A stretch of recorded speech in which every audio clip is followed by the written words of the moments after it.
alive! Still blurry. On the fourth time lucky for the lads. Lucky. How long? Right, but we went check that's working there. We're gonna actually, yeah, I'll do that first. Make sure she's clean looking, and then have a wee look at the wings. Oh no, we're 6 minutes for the wings. It's been high intensity so far.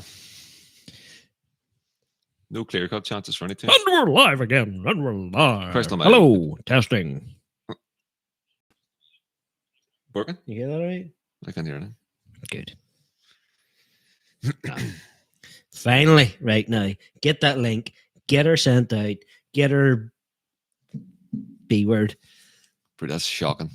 I didn't say it. Friendly family. Family friendly, I mean, lads. So it is not. Surprising that we didn't miss a goal there. I thought it would be a high scoring game by now.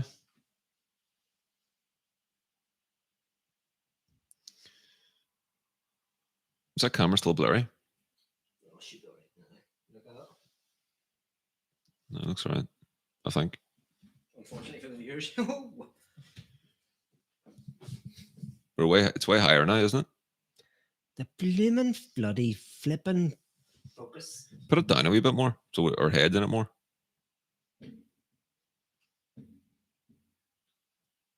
There. Perfect. Are you going to be blurry now? There we go. Yay! Now we're chucking. Got audio, got a camera, we've got sound. We're not on a trial. Perfect. And it's we weren't on a trial, that's the thing. Somebody out there thought we were.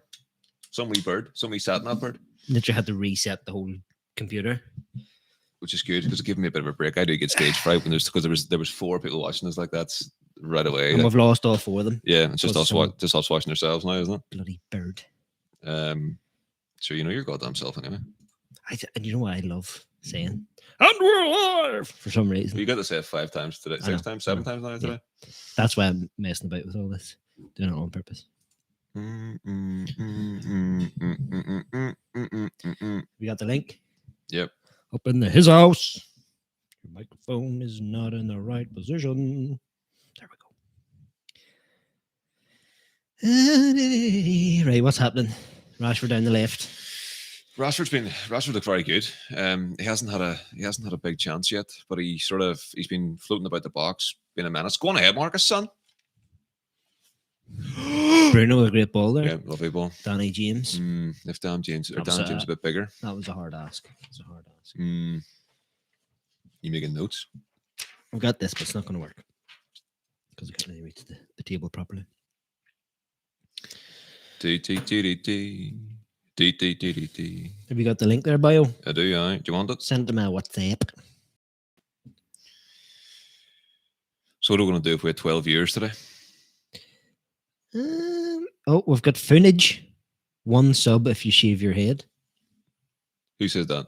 Funage. Oh, is that Big All right, Davey? Dave, how you getting on, Big son? Dave, I'm not giving you that money, mate. Not giving you it. Remember the time Dave Poon slapped you about in FIFA like a £15 rag or something? But I was steaming. Nonsense.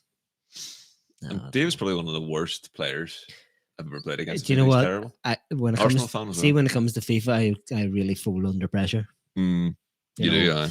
Back in the day, I was like online at like genuine, like it was a couple of times with I think I showed you it a couple of times in the Champions League or what did you call it? Fit Champs. It's been that long since I played it. Like the real competitive stuff at the weekend league. And there was loads of times I was actually in the top 100 in the whole entire world. Any proof? Like, yeah, I've got photo evidence of it. I think I sent it to you. I actually have photo evidence of it. That's how bad it was. Same time you rang me in a panic in 2016 because you packed Ronaldo and I was in the middle of something. I have packed Ronaldo twice. One of them was in FIFA 2014. It was that free World Cup mode, and I actually packed Ronaldo in there. You couldn't even you couldn't rate it. You couldn't put money into it to try and get yourself a cheesy team. It was all complete luck, and I got bloody Ronaldo. Didn't play the bloody thing. It was the first time I ever packed him, and then actually it wasn't just Ronaldo. It was team of the season Ronaldo, 97 rated or something. I remember it was madness, like yeah. It was insane. You rang me 6 times in a row, and I thought I was in the middle of something very important.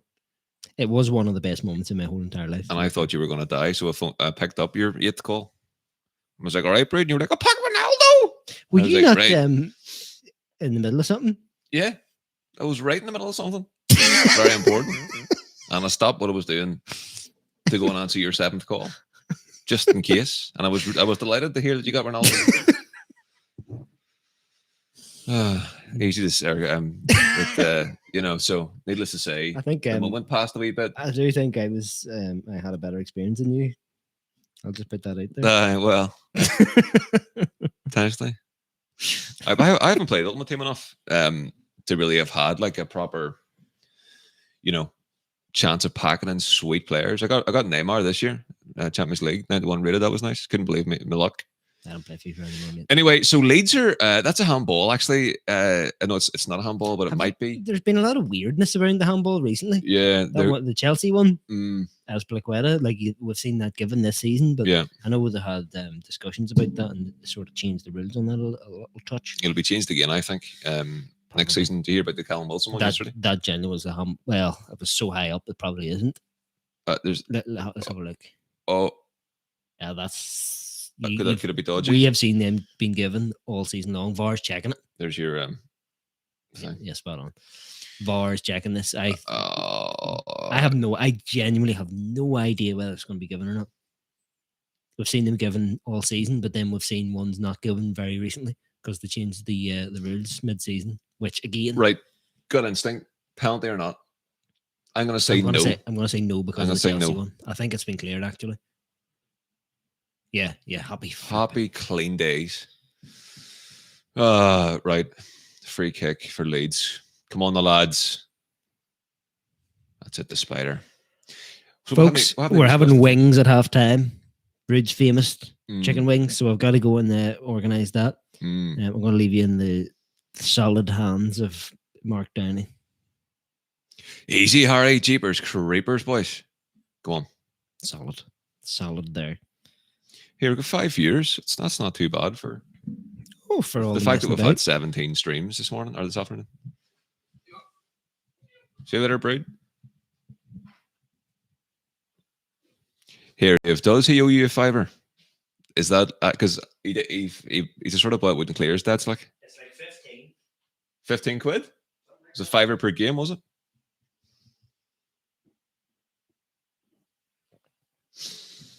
Leeds dominating here, and we're sitting in the usual position, you know, biggest club in the world, but having to hit a team who was in the championship last year on the break with a McFred pivot. It's a wee bit disappointing. So hopefully we see a wee bit of a shift.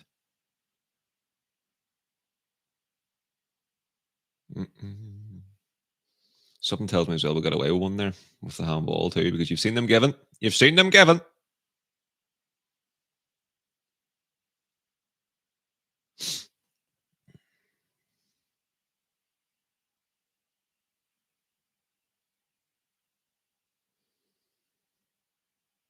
Leeds spreading the ball about. We're just running about like idiots. That's a big Dean, good man. 3 viewers. Identify yourselves, folks. Leave a comment. I'm too hungover to do this on my own. Give me something to talk about.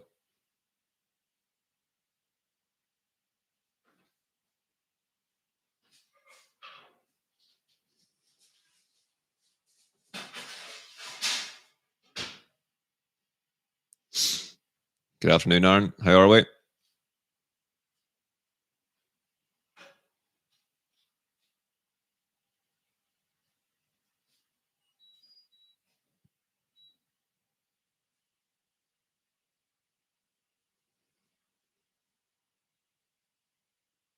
Interesting game for Dan James as well. He was meant to sign for Leeds. And it fell down the final hour. I'm sure you remember that a couple of years ago. Go on ahead, Marcus. Best left back in the world. Come on, son. Marcus, go on.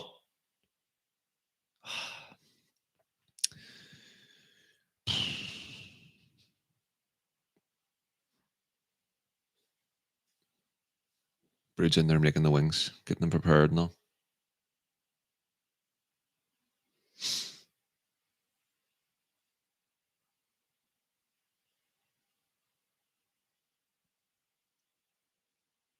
Come on, Danny. Right, finally a wee bit of, we'll take a free kick there. Finally a bit of pressure. Well done, lads. Come on. Right, free kick in a dangerous area. Harry Maguire, bang, header. Don't worry about it.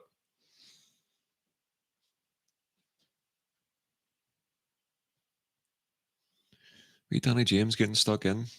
He's strong for a small man.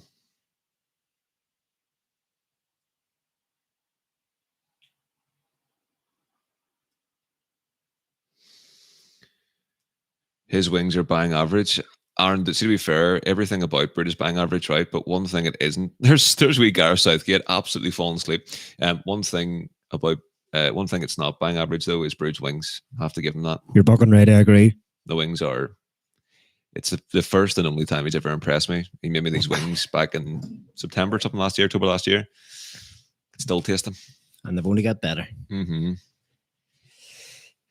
Finid says, Mark, I heard you were pro the Super League. I don't think that was the case. He's winding me up, that wee fella. Aaron says, do you know what? See, on Super League, just quickly, which of course is going to be discussed a million times, everyone's bored, like Brexit. However, when it first came out, we were sitting here last Sunday watching the Burnley game. I was fuming. And then the news came out. My initial instinct was intrigue. I thought, oh, this is interesting. Right, okay, let's hear it out. Took a couple of days to obviously listen to the commentary. I tried not to fall into the trap of saying this is terrible because everybody else thought it was. And then after a couple of days, I was like, yeah, this is terrible. Brings back to Mason. Oh, Mason, a touch. I don't think there's any human alive that isn't set to benefit financially from it that is pro it. Surely. No, initially, I was like, right, a new league, okay. Big teams in the big league. Can we get more money? Can we get, can we, I'm thinking about it from a selfish point of view, from a fan, to think, right, more money, better players, everything else.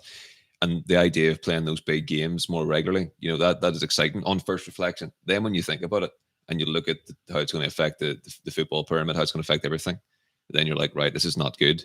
Then if you think about it, if you genuinely think about it, imagine having to play those big games all the time. Like, I don't mean having to play them, but it takes away the excitement of those games that you get to see every now and again. So it'll become a bit repetitive, playing Madrid, playing Barca. The best thing about it was too that Spurs got to that table.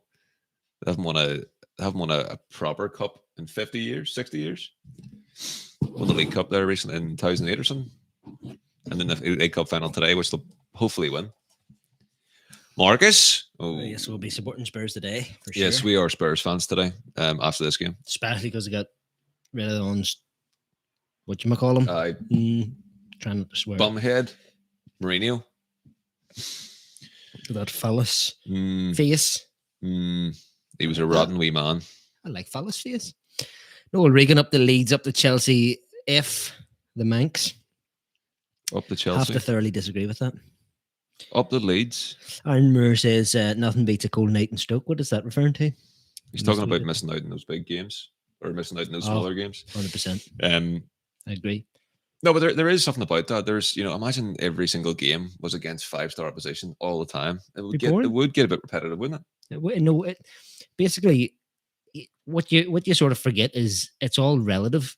Like, if you're playing big team game after game after game, that sort of threat and danger of when you concede early on, you're going to go, oh, flip, we haven't won it this year, but we're not going to get relegated. We're not going to not be here next year.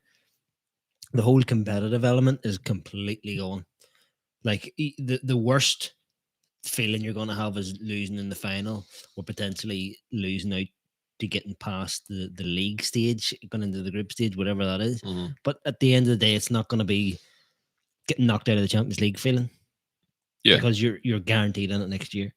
It's just... Yeah, it's to echo a point that somebody that a commentator was watching, that, one of the biggest things in football is having jeopardy. So you're removing jeopardy. It was Rory Jennings was talking about that. I think he put it really well, where he said, like, if to put in the example of this game, like, I'm less, this is going to sound strange, but I'm less worried about winning this game.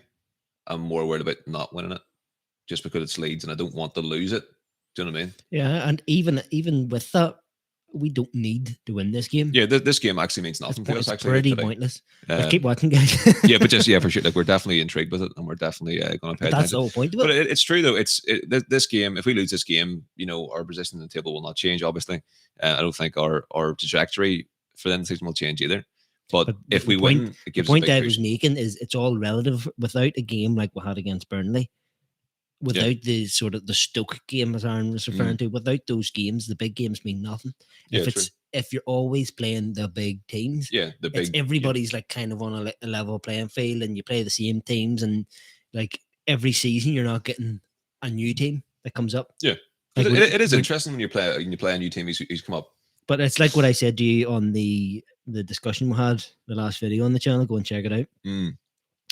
That their plan isn't for this is 20 teams and that's how it's going to stay. Their plan was to take over all the big teams. Go on, Mason. Have their own pyramid coming out of it.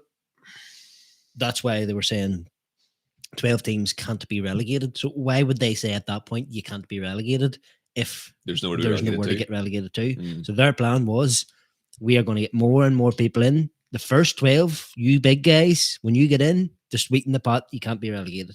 How does that work then? Say all 6 of them finish bottom of the 6 places, bottom of the league. Is it then 7th, 8th, and 9th bottom of that league get relegated and they stay here? Aye, it's just. I know it's mad, and again, look, there's so many things that. Fred on the volley. What would you reckon?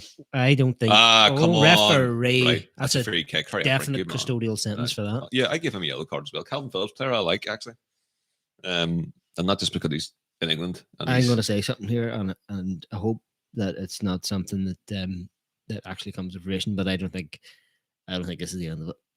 I think we're in for of course some but soon we're going to hear some bad news. It's all went too well since this all broke.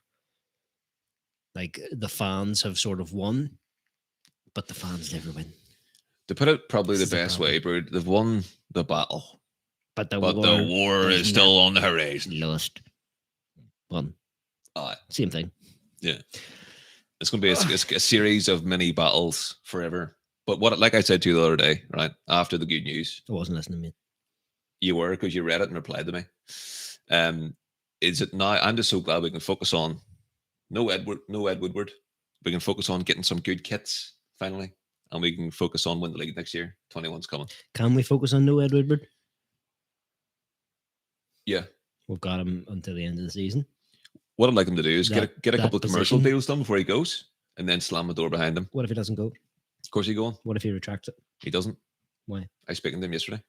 Definitely going. He's got a job now. Maybe he was just telling you fibbies.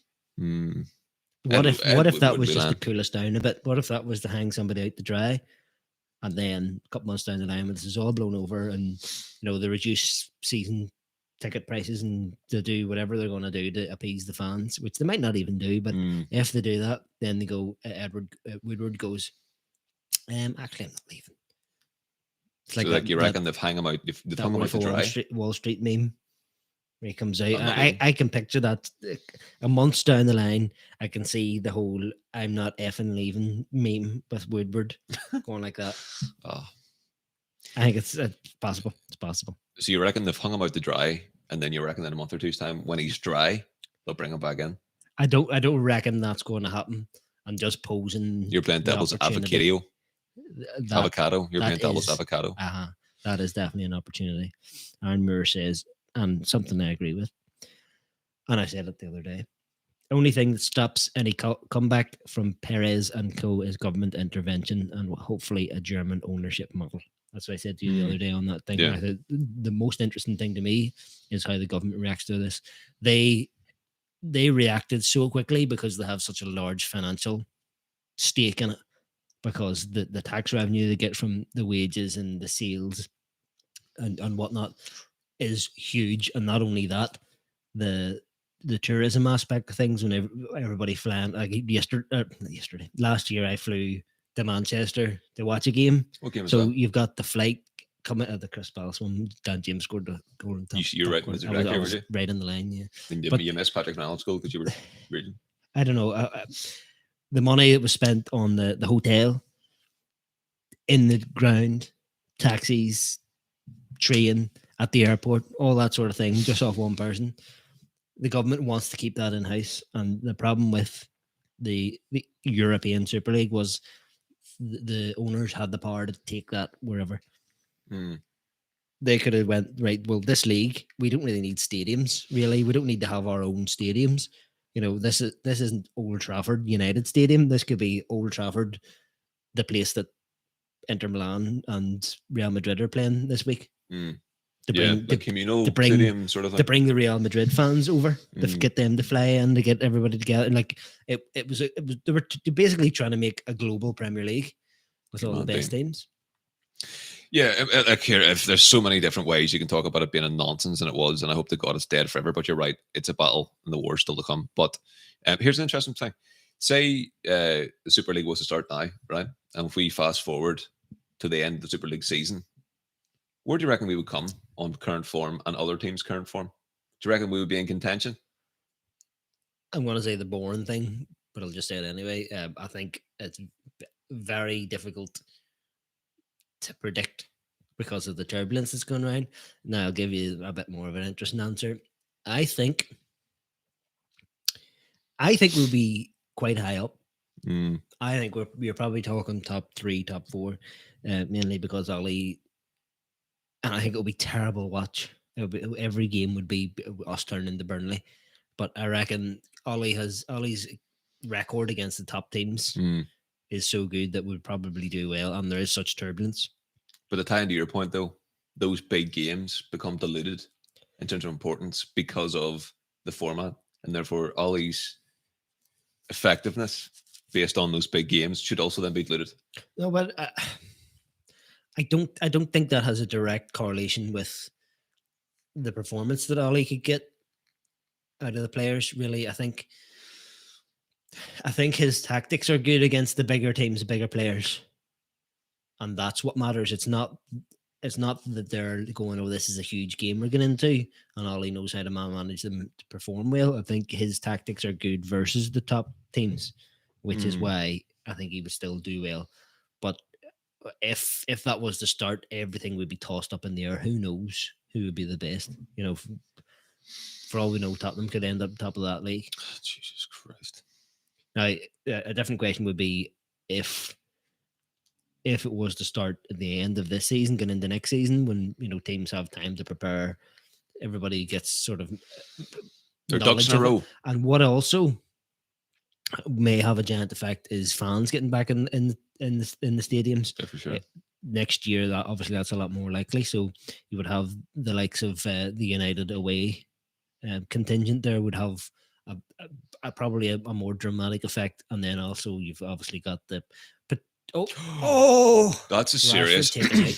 That's a yellow. Is that back pocket? No. See the speed of Marcus. The perhaps overrated, but still definitely tangible effect that the Anfield crowd has with Liverpool.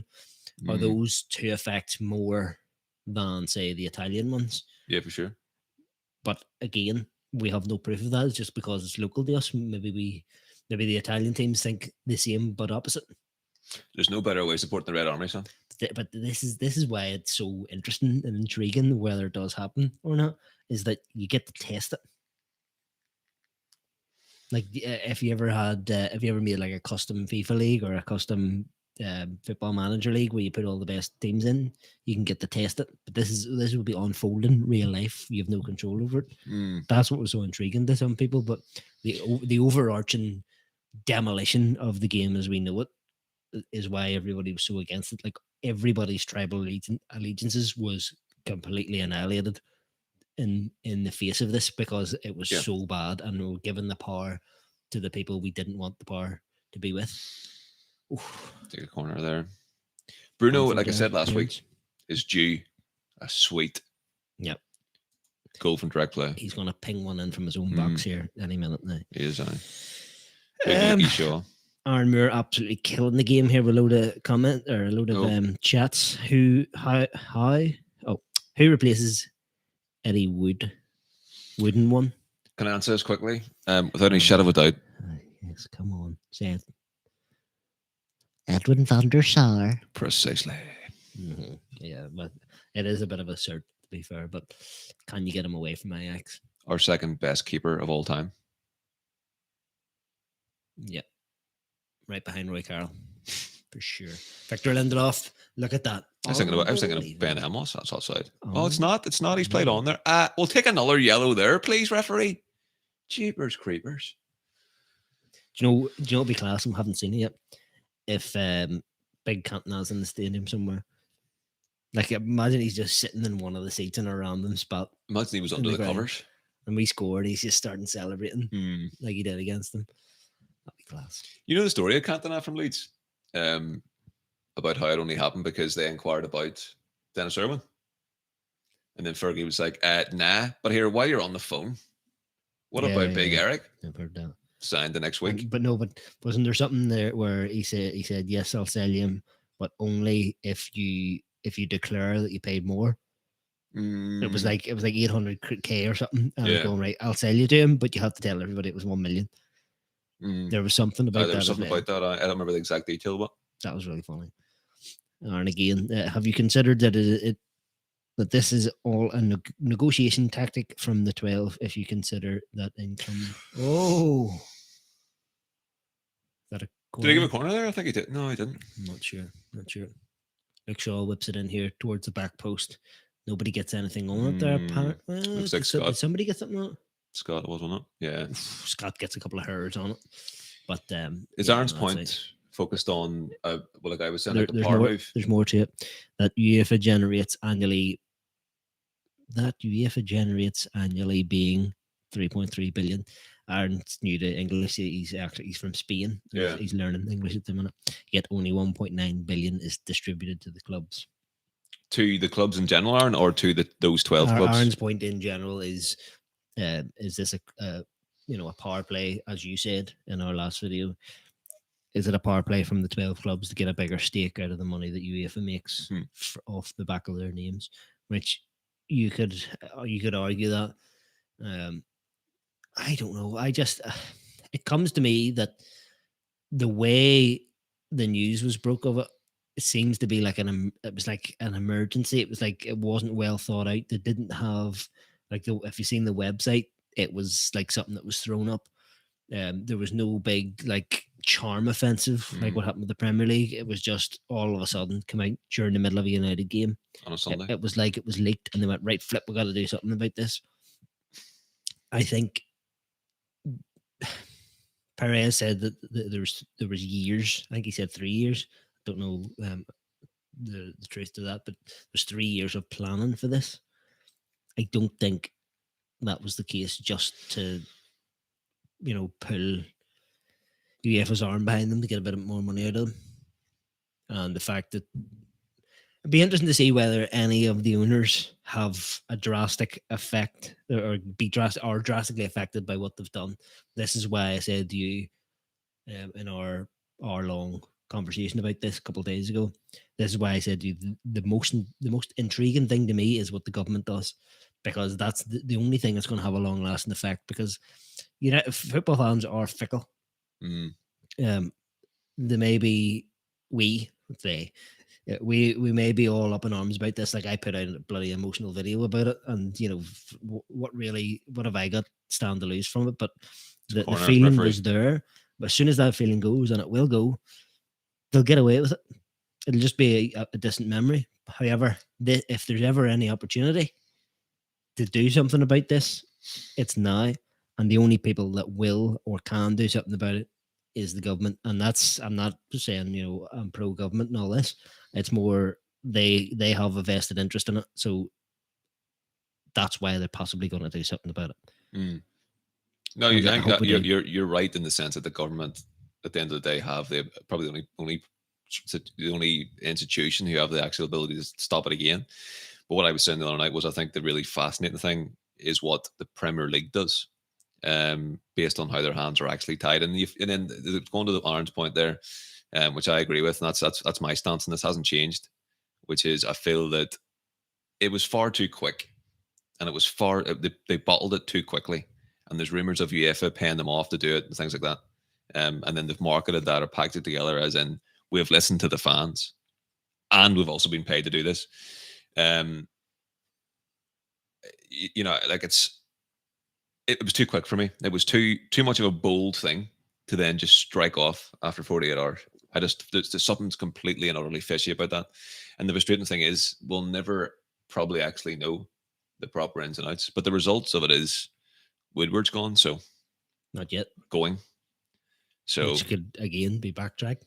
But as well, it's very strange that he's the only one that's confirmed out of all of this, out of all the boards, out of all the directors. He's the only one that's confirmed to be going.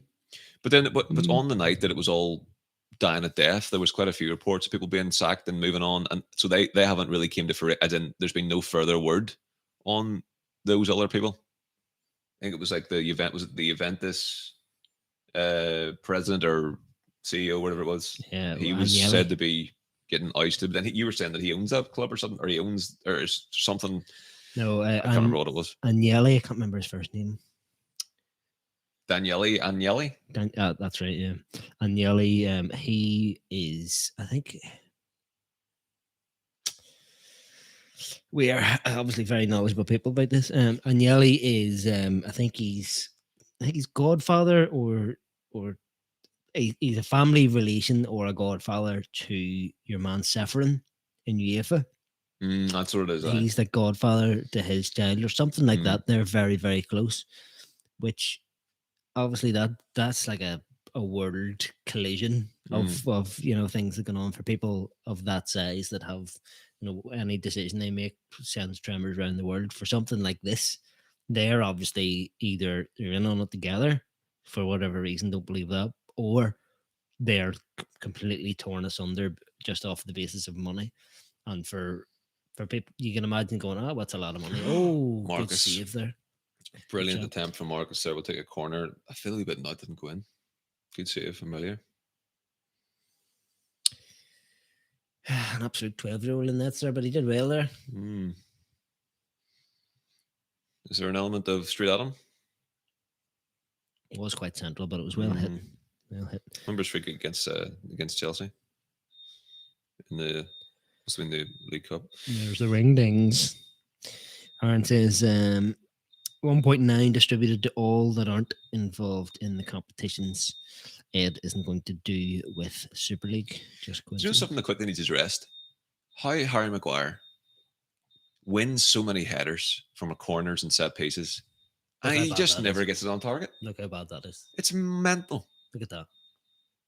Like, he wasn't even under pressure there. Perfect height for him. Do you know something what it mental is? About that? He's ahead like a trampoline. Like, he's like every time he headers it, it pings off a million miles. It's not as if he never gets enough power on it.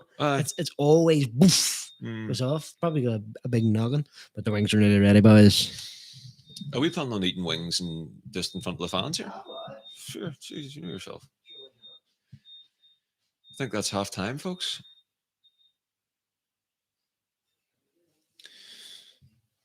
Decent display from both teams, actually.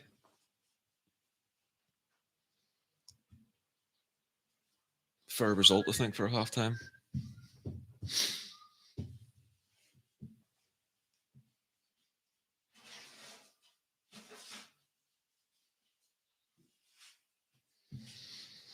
What do you think of I think you're probably right as well, Aaron, that the Ed Woodward departure is a separate situation from the Super League. But what about the timing of when they announced that?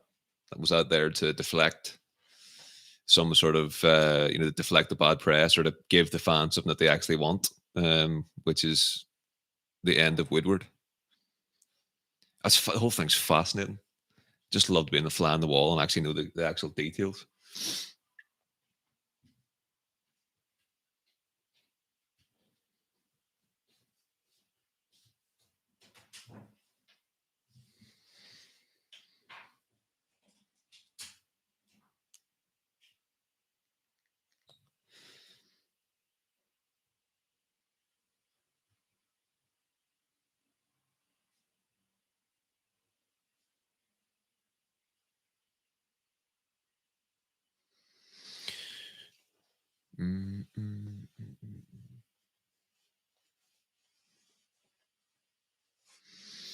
Good man, Pots. Always love the support. The audio is crisp and lovely, isn't it? Just make sure you keep telling Brood that, because it's one of the banes of my life where if the audio isn't perfect, he's running about, ringing the fire brigade and all to get it fixed. So just keep telling him, let him know it's good.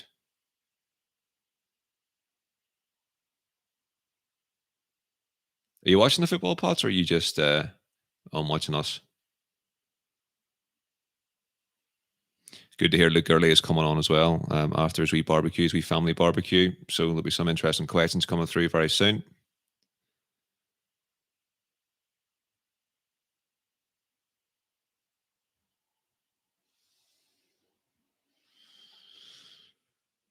So Bradley's in the toilet and he's just left a comment to say boobs on the stream.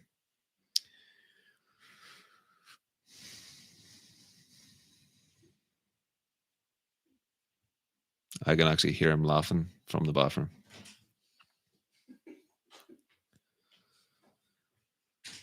All right, Brood.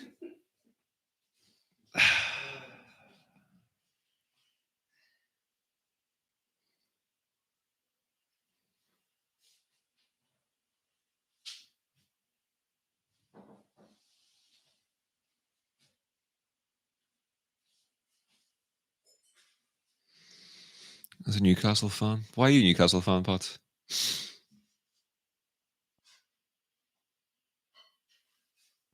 Newcastle are safe now, which is good to see. Even though Steve Bruce is a pudding, it's good to see that another big team are not going to fall away down. Only took Leeds 17 years to get back. Name me 3 Newcastle players, Potts.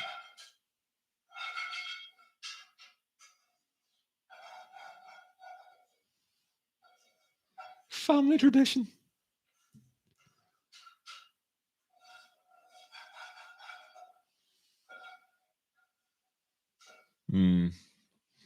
Newcastle are a big club, big stadium, big fan base. Just pretty crap at football, unfortunately, at the minute.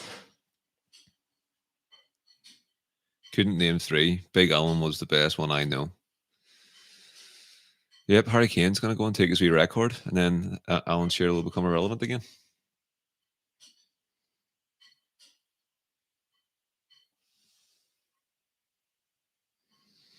Shearer, Paisley, and Albert.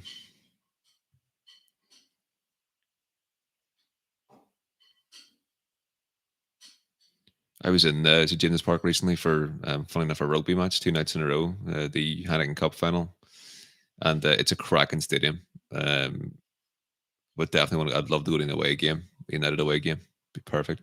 Newcastle City's class as well. Good burgers as well, and the good burgers in the stadium. Good pints.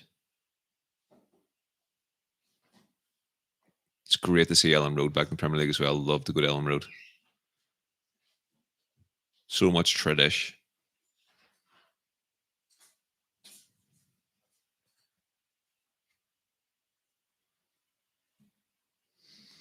That's probably true. Remember they had Cisse and Demba Ba up front for a while, and I think it was under Pardew at the time. That's whenever they were in recent times they were good. Then I'm trying to think who else they had at the time. So those 2 guys up front, they had what do you call your man, the French guy? What do you call him? Like he was like a centre midfielder, and he went to Palace then afterwards. But so that they had a decent team back then actually. I can't remember where they finished that season, but they certainly had a good side. Your boy Cisse was scoring worldies left, right, and centre. Yeah, spots Newcastle at the top city. We'll have to go there very soon. Sit in Spy Bar in the sun, get pictures of Toby Flood.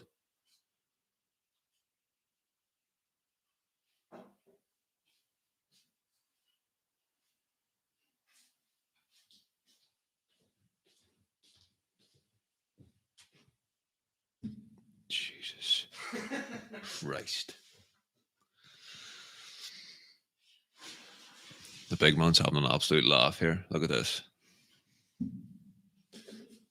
Her the dog, she says.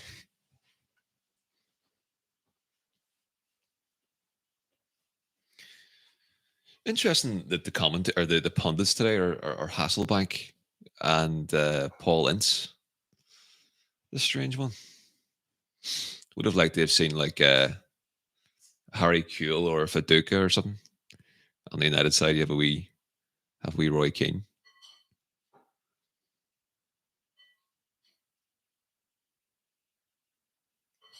You're right. I won't finish that. I am absolutely dying today. Had a couple of wee scoops last night. And I lit my United fire pit. I'll show you a wee photo of that, folks. Very impressed.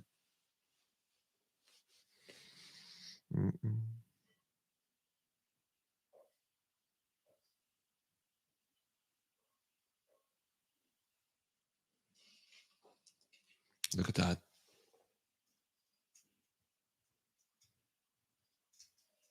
Delicious. Speaking of delicious brews, world famous wings are getting. I can hear them getting. They're getting sauced right now. He's flipping them about there in the wee bowl. Don't forget the celery. You've no celery. Right, not interested then. Run you down the shop, Burbrid.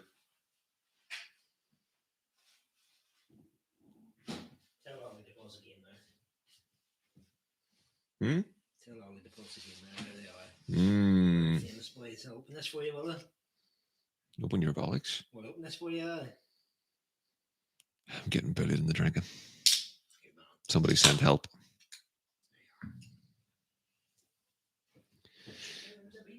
I think that we need to show the people these wings, boys. Let me see. Look at this, guys. Look at those boys there. Ha ha ha.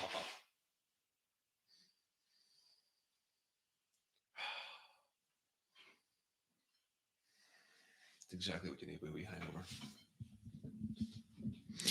Pot's doing banter. Been the only time United have been on fire this season. Knock, knock. What was the fire reference? I was showing them the video of the what do you call it? Oh yeah, your Fire wee fire pit. It's class. It's classic. Looks good. Did it roast the plums off you as well? Let's have a look here. What's going on?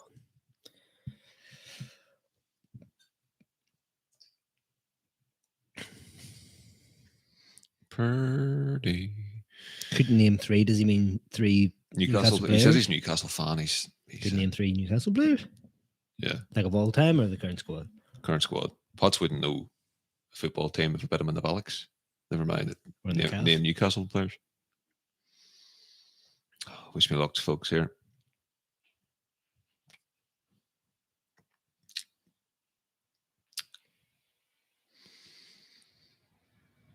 No, it wasn't too bad, actually. Sort you right out. Hmm? They'll sort you right out. Sort me right out, I'm going to get a Boojum tonight. Free advertising for Boojum Max. Boojum.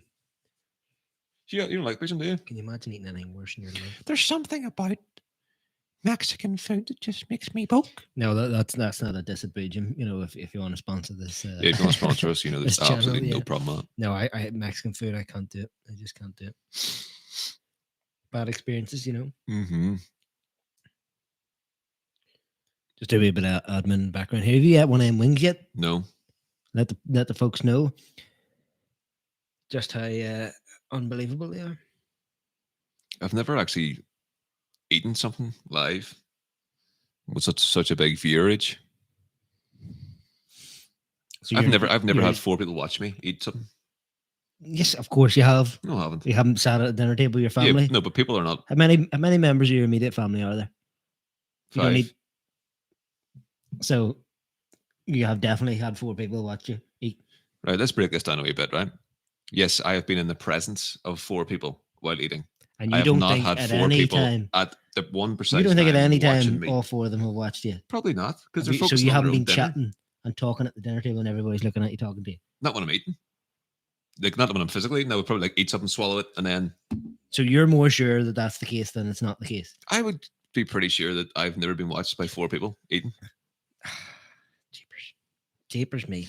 We've now got 6 viewers, jeepers creepers. And we're about to get the wing show going, the halftime wings. That should be a thing. Do you know what is concerning though? We'll have nowhere near enough kitchen roll.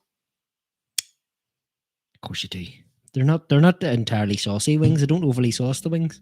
That's one way to damage a good set of wings. Too much sauce. Why is your portion smaller than mine? It's not. I've got the flats, Right. and you've got the drumsticks. Right. Because I prefer flats and you prefer drumsticks. That's good thinking.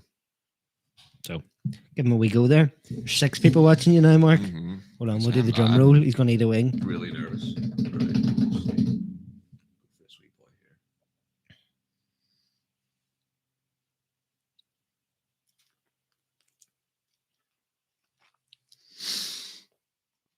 This man's in heaven right now. Wing heaven. He's sure to say something, negative now, just to take the proverbial, but they're good. We've shot up to 8 viewers now, just because you've took that wing. Done the game, brood. Have a look. Have a look at those boys. They're absolutely delicious. Aren't they just delicious? Lots of lovely black pepper. These are good. If only I had some in front of me. This is what this should be like a like a signature thing about the show. Halftime wings. And Czech Republican beer. And Magners Light. Posse says next forfeit for the IFAS series is Bradley has to eat a Boojum burrito bowl. That would be a very good forfeit, to be fair, because I genuinely you'd have to eat something. I would projectile vomit everywhere. It's genuinely that bad. It makes me feel ill. Like there I think there's like a spice. There's like something like a herb or a spice that sort of triggers that smell. Do you know like when you were younger, running about Belfast on the old drinkage, and you would like the next day you would have a lot of people would have like a Lucozade or like a Lucozade Sport or like a go-to. This is my hangover drink. And eventually, if you've done that long enough, if you smell that, just that, it like triggers in your mind that like that hangover feeling, that sick feeling. You ever had that? Like you always go for like the orange Lucozade. And then if you're just out and about and you drink an orange Lucozade, that whole feeling just rushes back to you because it's the smell and the texture. And you ever had that? So if I was hungover, I would typically have 1 or 2 drinks, a lemon Fanta or an Iron Brew, and I do get that. If I'm drinking Iron Brew, say on a random Tuesday, I'll be like, "Ooh, that reminds me of vomiting all up the walls." I can't remember what the point was I was making. How did I? That was the fact you don't like Mexican food. Yeah. That's it. Yeah, 100%. Like that's the thing. There's something in, and it's like across the board. Like Mexican food, there's something in it. It must be like their key ingredient. But big up to Mexico. I've no fault with you guys. It's not your fault, really. It's if you're listening, Mexico, you can sponsor us. The burrito bowl or whatever you want to call them. I can't remember the name of that place down in White Abbey Village. It's you that I've got the real issue with. Don't even try to sponsor this show. Well, no, actually, to be fair, well, it's not even a thing anymore. Anyway. What about the football, eh? There's a manager. You want Ollie to replace Ollie? Bielsa? I didn't say that. I think it'd be interesting. Big Sturdy D, though, however, is the topic of conversation. Stuart Dallas? Oh, why? Good player. Good player. He's in my fantasy team. Has done well for United recently. Yeah, he has, in terms of the league. He nearly put us back in a title race. That's us kicked off again in the second half. What we'll actually do this time is we'll talk about the football that's on TV. Yeah.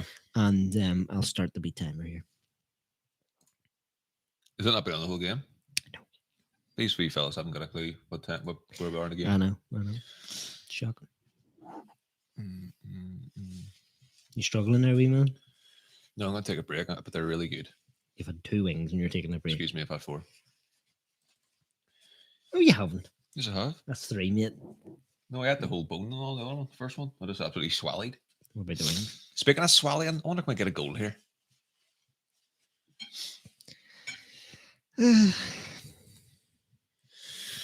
So while you're taking a break from eating there, have a wee go with talking about the football. No. Tell the guys what's happening. No. The gals. I was too busy eating wings. There was any change at half time? Probably not. No, Ollie. I thought I would see Cavani today. I have captain in fantasy. Is he not on the bench? He's on the bench, yeah.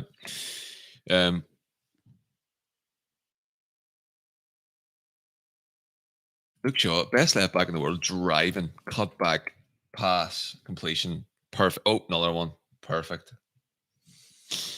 And we've got the best centre back in the world as well, and it's not Harry Maguire. So you know what? And the best right back in terms of tackling in the world. So we should never ever concede a goal ever, like at all. With the best keeper in the world on the bench as well. There we go. Now, what time are we on there by? 46:20. You go at 46:30, and I'll say when, right? 3, 2, 1, click.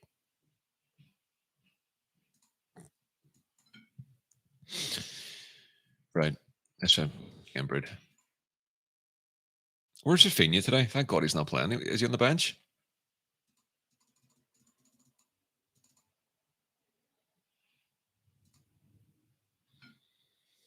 That's your best right now, bye.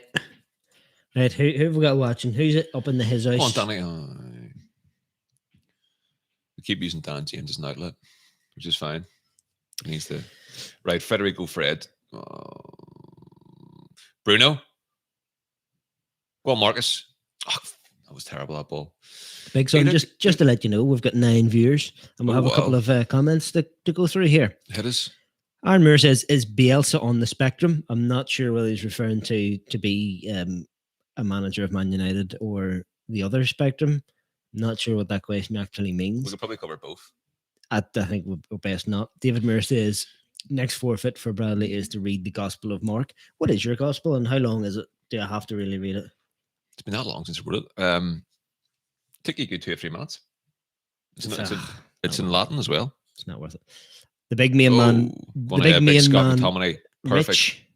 Rich Ponsa, good friend of the channel, says the game needs Pogba. The game does need Pogba. I would highly, strongly agree. Mm-hmm. And now we're on 10 viewers, Mark. We're only one away from our all-time high. No, we've got 12's our target. If we get 12 years, I'm going to do something mental. Yeah, I'm saying we're one away from our all-time high. Yeah, we're on 10. Good. Go on, miss. And if you're not, we're Go through. on. Dan James with the ball. What is? Leaves it to Bruno. I think Bruno thought he was offside there. That was bad decision making there by Edge of the DJ. box. Let's run out for a corner from there. Imagine having that and taking a corner. Bruno's raging rightly. We're on 11. Joint highest viewer count of all time. How do you feel, Mark? I feel. Read us the Gospel of Mark. I am absolutely buzzing. If we get to 12 years, if we get to 12 no idea years, what's going to happen. What are we going to do if we get to 12 years? We're down to 10. I'm going to eat the wings now. No, what are we actually going to do if we get 12 years? I don't know. Have you any ideas? I want to do something. Oh, we're down. I want to do something groundbreaking. I want to do something that's going to go viral. Like, we can set this house on fire and see how long it takes us to get out. Or the problem with that would be that everything, shuts down. The whole stream shuts down, and nobody would see it really. As long as you get the kit packed up before we go. So we'll have to pack up the kit and then set the house on fire, but nobody sees it. You pack up the kit while the house is on fire. You see that fantastic idea you had? It's lost us 3 viewers. Oh dear. Get the wings back up. That helped. Look at these. We're not even eating them. I ain't going to eat them. You chat there. What's happening? Nothing. Hello. Let me get that. I think, was that what you say that was Rich, wasn't it? Was mentioned that? The big main man, Rich. Look at them, boys. Let's focus.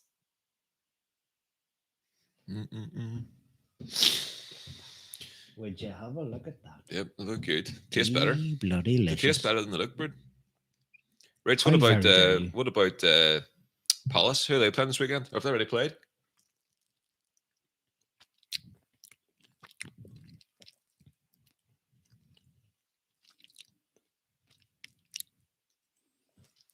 I don't know whether to eat, should I eat close up and do a ASMR type jobby?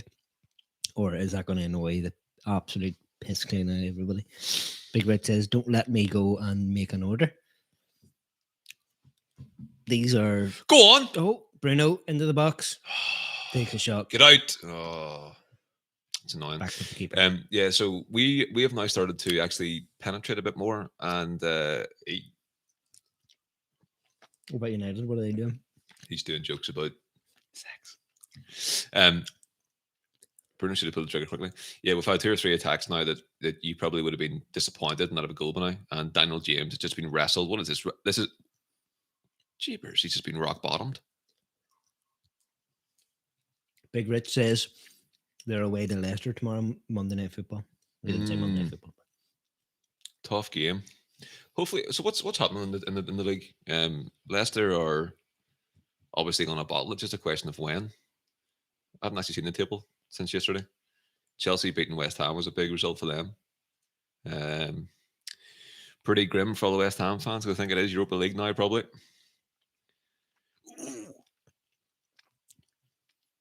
Would have been good to see Jesse playing at the Bernabeu again. I will tell you that the wings are much better than the football. The wings are good. There's your manager for us, Bielsa. To answer Aaron's question, we'll go with the spectrum that he could be a United manager. I don't think he's even in the frame. I don't think he ever will be. I'm going to tell you something that we're both going to agree on in the near future. That we shouldn't be eating wings during these streams. Probably a bad idea. Sure, it's going to be a feature from now on. I don't think it's going to be. Who like? I don't know what these guys are hearing right now, but it's probably interminable. Yeah, I felt conscious eating them whenever because I had 4 people watching me eat and hearing me eat. And also, I'm just going to get a lot of abuse about my wing eating technique because I know all these people, have you break it and then you. No.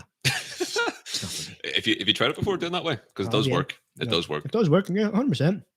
I mean, it is good wing eating technique if you want all the cartilage and stuff. It's not really what I'm in the wings for, but also. Oh, God, Scotty boy, good man. Right. What I feel about that particular wing eating technique is that the experience of the whole wing is gone far too quickly. It's too efficient. It's like It's like every pint you've ever drunk, you neck it. You don't get to really truly savor it. And that's what I like doing with these wings. I like to nibble at it. I like to, just get every little bit of flavor. That swirl a wee bit. But if you just go and you come out with a bone, you're like, well, I'm sure you taste it. The whole argument is you're getting more meat for your effort when you do it that way. But do you ever eat wings because you're starving and you just need meat? No. Exactly. You eat them because they're sweet. Although, if you really prefer and you can truly taste the difference between the actual wing meat and the cartilage, then perhaps. But can you go, that cartilage flavor really hits the spot for me? No, you're going for the texture of the chicken with. Oh my God! Combined with the beautiful flavor of the sauce and the dry rub, perhaps. We got away with that. Just there, and everything that Brute said with the wings is true. Big shout out to Elephant Castle in Dublin, the best wings, second best wings in all the Brute wings, and we need to go back there really soon. The second we can safely and responsibly, straight down there for 2 buckets each. Tell me this, Mark. If anybody wanted to know how to make these world famous wings, where should they go? iFast with Bradley, his YouTube channel, where he takes you through a tutorial. And what you'll find as well is that these wings are baked; they're not fried.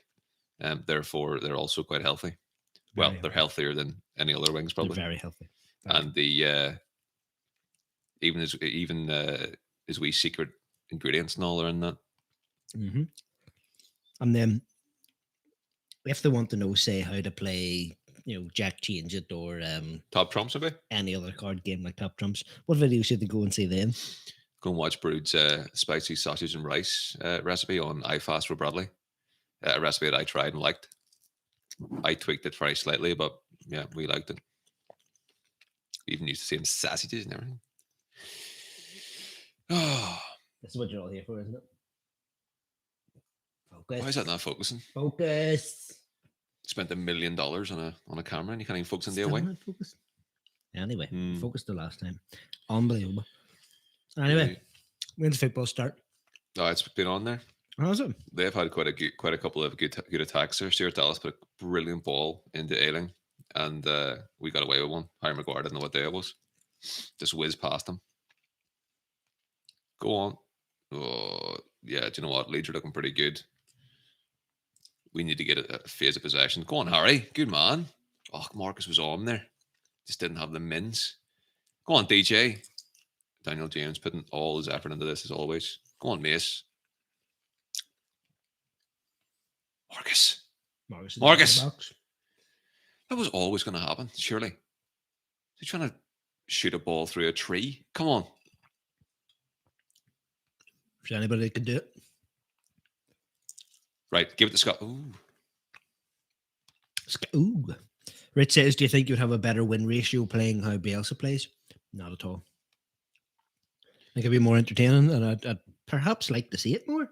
But no, definitely would have a better win. No, but I think... Go on! Oh, Bruno. About 2 feet wide. That's annoying because he, as I keep saying, is due a fantastic goal moving play. I'm now getting into the phase of this game where I'm starting to get a bit nervous. I need a goal to settle the nerves. That was pretty good. Better decision making between Bruno and Daniel James this time. Last time they made an absolute Horlicks of it. And this game's just dead as Hector.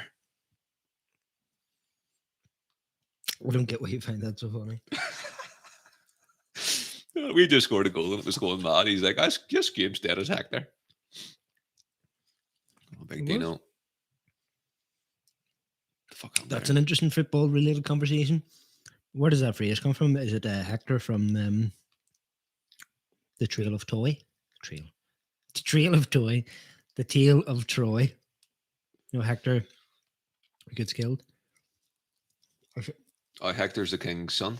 He gets killed outside the city gates. Because your man, because big is that big what Brad Hector means? Brad rolls up. If you're watching, that is a great piece of trivia, and if you know it, you get ultimate respect for the rest of your life. Where does Dennis Hector come from? I like to think it does Hector Salamanca. Aye. Do you know who that is? No. The old guy in Breaking Bad. Oh, yeah. Is he Hector? I'm not sure, but Hector Salamanca. Hector Hurryback? Does that name mean anything to you, Mark? No. Yellow card for Phillips there, please, referee. That's when I phoned you about packing Ronaldo, isn't it? No, it is not.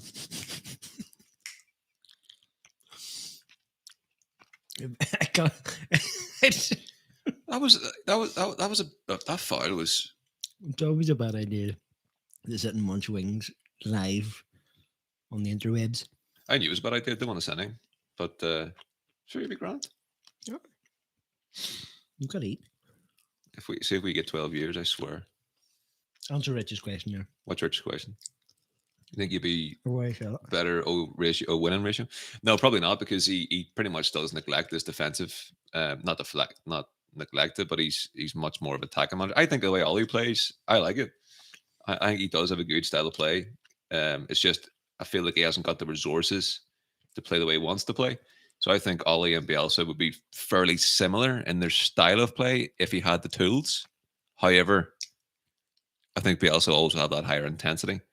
And could our players deal with that from the get-go? It would probably take a couple of months to get up to speed. But I do think that team are pretty fit. You know, I think it's one of their strengths. And I suppose that ties into how we always are. Right. That was shocking. McTominay considered a free kick for absolutely nothing. How the flats going? I just sincerely apologize to anybody who can hear this. Time for Paul and Edison. That'll be nice. Score prediction from here, Brood. There's definitely a goal coming. Yeah, there's a goal. Definitely a goal coming. One each wouldn't surprise me. In the next 5 minutes, somebody will score. Hopefully it's not Patrick Bamford. Final scoreline. One each.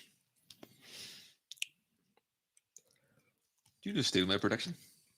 Is that what you were going to say? I just said one each. I wasn't listening to you. So you listen to yourself munching the bollocks out of wings. The juice is overpowering. the crisp of the skin, you get that crunch, and then the juice. Go on, Marcus. That was Mace.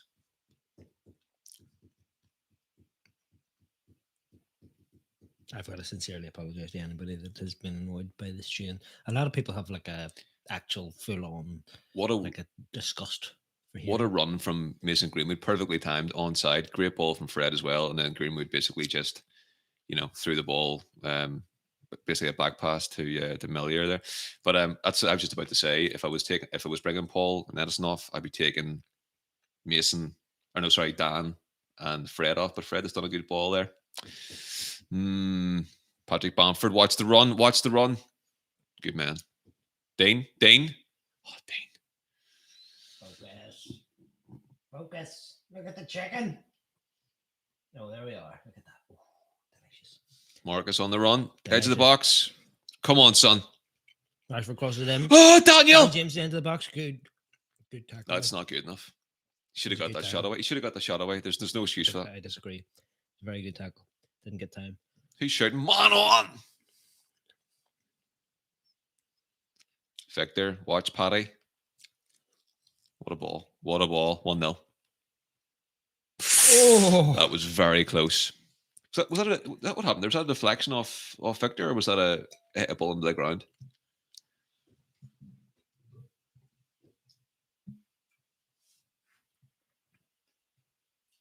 No, it was the spider, wasn't it? I think he got the touch there yeah, he did. Corner.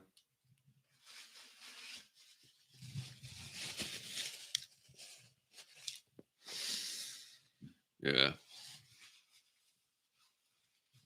Bruce just wiping his wee moustache off camera. There he is. A bad feeling about this corner. See the zonal mark on the United player. I just don't like it. Like, look, everybody has a run on Maguire. Careful. Oh, Christ. Good man, Marcus. Run for your life. Penalty. That was a good header from Luke there at a tough angle. Sort of had to get it out there. Well done. Referee's giving Leeds yellow cards like hotcakes here. Like what? Hotcakes. I didn't say that right. Potsy says, ever thought about expanding the channel in the future with some merch? Twitter, Twitch, or OnlyFans? Definitely I want merch, yeah. I'm up for merch. Always. I think that little chicken wing exhibition, really, we should be putting that on OnlyFans. Get a lot of traction there from you sucking the bones off the wings. The main man, Rich. Do you know what we need to do? We need to make Rich one of the mods. Yeah. Been here from the start. You know, when we're big and famous and we've made 1 million pesetas of this. We'll not be forgetting Rich. Yes. Why did Dan James not shoot first time? Exactly that. And I felt that he maybe didn't get the shot. If it had been Marcus, for example, it would have been a shot away. Because it was James, he panicked, looked, thought about it too much, overthought it, bang, tackled. I try not to sort of cast an aspersion over a player based on past performances. So you're possibly being a bit harsh on Dan James. However, he may not be a particularly fantastic player. I do think in that instance, he was closed down far too quick to get a shot off. You're entitled to your opinion, Brood. Thank you. No. However, let's have it right. Daniel James is not good enough for Manchester United. We all know that. Even though he's had a wee upturn in form there the last sort of 4 or 5 games. Happy enough to have him with a squad player, but he shouldn't be starting against Leeds at Ellen Road.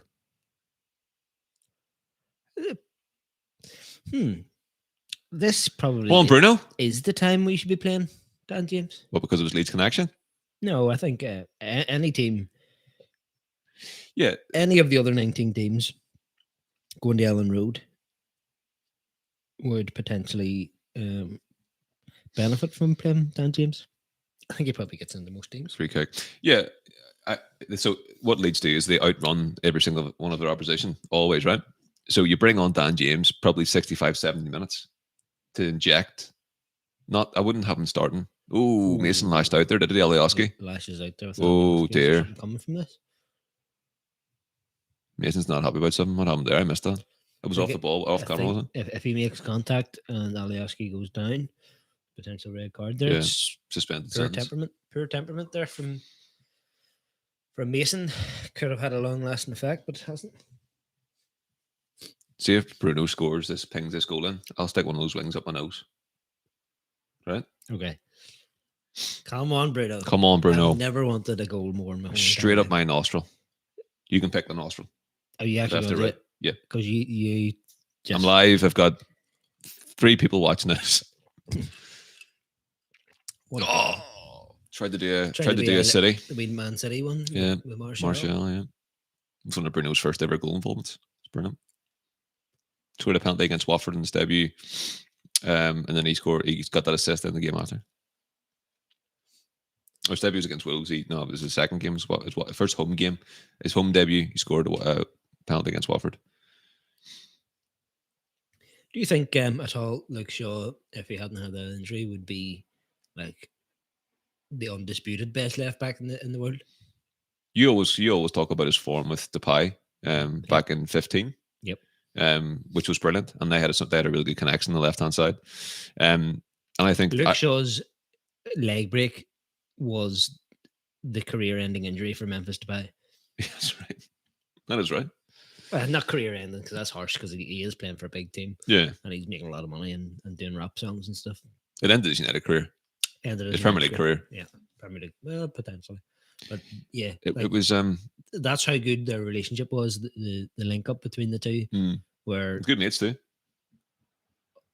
Didn't know that they were. Yeah, probably, they were living together and stuff, and they were like big mates. But was that by design by the coaching and the management? Who knows? To foster a good relationship between the two, but they were fantastic. I think that not only derailed Depay's career at United, but derailed our season. Really, we were good up to that point. That's right, yeah. And we're playing in he broke his leg in the Europa League, wasn't it? Against was it like a Serbian team or something? Yeah, or it might have been, was it like CSKA Moscow or something like that? But yeah, no. So obviously that you have the injury, then you have the relationship with Depay that was ended because of that. The injury, then the rehab, then he got Mourinho'd. So to get back to where he is now, he deserves a lot of kudos, like, because that Mourinho quote, I know, is insanity. That man has lost his mind, and that was the early signs, the early stages of that. Him coming out and saying somebody said. Was it it wasn't a commentator, was it? It was one of the interviewers said, Luke Shaw did well today. Have you anything to say about that? Obviously, I'm not saying that word for word. And he said, yeah, he was all right, but it was his body and it was my mind. I was telling him what to do. What are you, like, you're an insane person. That's crazy to say something like that. Just give him some credit. I know you possibly don't like him as a player, but just threw him under the bus. I don't know. I think if you remember Mourinho back in the first and possibly second stint of Chelsea, he was a great manager. He was good at getting the players in the right frame of mind, and he could change a game at the drop of a hat. He'll make a quick sub. He'll drop somebody deep. He'll do something and affect the game. But now he's just a bitter old man that just has grudges against players for whatever reason, like trying to sell Martial. If the rumors are to be believed, he literally tried to sell him. I don't know what's going on with the guy, and I think his career at the top is or should be over. But see, the next time I hear somebody say he's a cheerleader winner, like, clear off. That was decades ago. You know what I mean? Like, I'm sick and tired of hearing about Mourinho. And right, so here, he's the most successful United manager since Fergie. So far. Well, of course, so far I can't say he's the second most, apart from fucking John Jones that comes in after Ali. Bradley. I did not swear. Language. I said flopping. Any kids out there, we do apologize. We don't normally have that sort of foul language. No, right. So Mourinho, right, seeing his first spell 03-04 with Chelsea, and if you look at that, and also then the 2010, 11? I know he was at Madrid then. When was the second stint? 15? Oh, fuck, when was the second? You're asking me. Anyway, so his first and second stints, he was a very good tactically setting up a game to win. He was then exceptional at defending the lead and getting the game done. He was very good in game management when it came to changing slight facets of play. And he had the backing of all players where they would have ran through brick walls for him. And he had that siege mentality. And he was entertaining. Do you know what it is? And we said it at the time. it's that whole. Do you remember Eva Canero? Aye. The Yeah. Was she a physiotherapist? Yeah. Ran on the Head pitch. physio, yeah. Who was that? Like Carvalho or something? She ran on to give him treatment, and he didn't want her to go on because it stopped the play. Yeah. And he sacked her because of that. Yeah. I think it was from then. That's when his career just. Yeah, because it was the first time he got like proper, genuine bad press, and it wasn't bad press against his banter or his ruthless. It was right, you're being a dick now, and yeah, that was. I think everybody knew that he could be a D word, terrible language. He could be that, but it was all under the pretense of there's a purpose for it. You know, he's doing it to keep somebody in line, or he's doing it so that his message gets across. But this was just, you are a D word. Yeah. You know, that there's no purpose for this. I think he probably lost the dressing room at that point because they're all thinking, why is he more concerned for 20 seconds of extra football rather than potentially my career?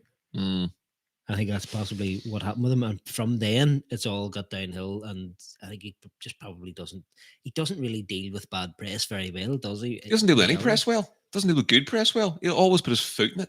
And he, as you put it quite correctly, he's just a grumpy old man. It is, yeah. That's the best. That's the best analysis on Jose Mourinho. He used to be dynamic. He used to be entertaining. With the times, he was very entertaining on the press conference. I hated him with a passion because he was so good. See now, I don't even think about him with any sort of threat or any kind of. He's just exactly as that. He's a grumpy old man, and he's made £97 million from his seconds. Can you believe that? You get 15. You get 18 from United. No, 18 from United and 15 from Daniel Levy. Amazing. He's an absolute con artist, and he's finished. I think he's a serial winner. He was not anymore. He's done. How did we even get started ranting about Jose? Because we're talking about Luke Shaw and how his career went down, and he's a big part of that because he was an absolute DCW word separately. D word, then C word, then W word. Oh, right. All in one. Just okay. DCW. I thought that was a new wrestling federation you were starting there. Speaking of wrestling, can these guys wrestle a wee chance out of this game? It is poor. It's a poor game. I watched about the first hour of the Liverpool game yesterday before I had to go out and do something. Liverpool Newcastle? Yeah, it was a very entertaining game. I've seen a good bit of the first half. Yesterday, I think I texted you this, or maybe I meant to text you and didn't. I was saying you did. You meant to text me and you didn't. That's right. Well, I was meant to say to you, is there a wee sniff of us getting Alan St-Maximin? I think he's a great player. You know what? I've thought that a couple of times. I think he's one of these you get a couple of them every offside, season. Surely. Come on. I think Aaron's played him on. No. Good man, Dean. I think that the flag must go up. No? The first time I've noticed actually Dean's got another wee cap on there. Do you come in and take your cap again? Ooh. No, it's a green one this time. We're not going to score today. We are right. We're going to score in the next 5 minutes. We're not going to score. I said it earlier. So in the next 5 minutes, we're going to score. Big questions Rich, are probably to deal with. Big Rich with a phenomenal point, which I agree with wholeheartedly, and I've said it a load of times in the past. Big Dean, good man. Safe hands. It says 70 minutes, no subs. Hodgson does this, and it infuriates me. Yeah. You take this to heart more than I do. I'm less worried about that. I do, like, remember against Burnley, brought on Cavani. It was a really welcome change, and it showed balls, and it showed, right, we're going to go for this. I don't know why Ali doesn't do it, but Fergie was similar. Fergie was quite cautious with his subs in terms of time, and you would never have got somebody on before 75. Go on, Luke. Look, cuts it back. Bruno, poor shot, goes out for a corner. He's giving a goal kick, and Bruno's going mad. Bruno's livid. He is raging. No, but he's had to listen to somebody eat wings for 20 minutes. I don't think it's fair to just say that in the context of Ferguson, because I think if you transpose Ferguson to, there's Pogba coming on, Paul Ford, Daniel. Now that we're literally just talking about it, he's listening. Ollie's watching this. Ollie, more subs, early, please. Ollie has the iPad. He's watching us. It's UTD Fan TV has on. It is UTD Fan. Ollie, if you're watching, like and subscribe. Tell those wee fellas to score a goal, would you? Like, put it in the net. He should be on the touchline shouting that. Mm-hmm. Stick it in the net. Stick it in the net. Michael Carrick, you listening? Can we bring him on? I'd love to bring Michael Carrick on just for pure to see how we get on. He'd do a whole lot better than Fred. It would be very interesting to genuinely just like you see Ollie going. Do you know what? Hell with this. Where you go, Michael? Go on and let's see. Like there's 15 minutes. Surely he's fit enough to do 15 minutes. Could you imagine how Ed Woodward would definitely coming on? What? The guy's name that's coming on now. What's his surname? Cock. He's doing Willie jokes again. Honest to God, 30 years old. He's away laughing. 30 years.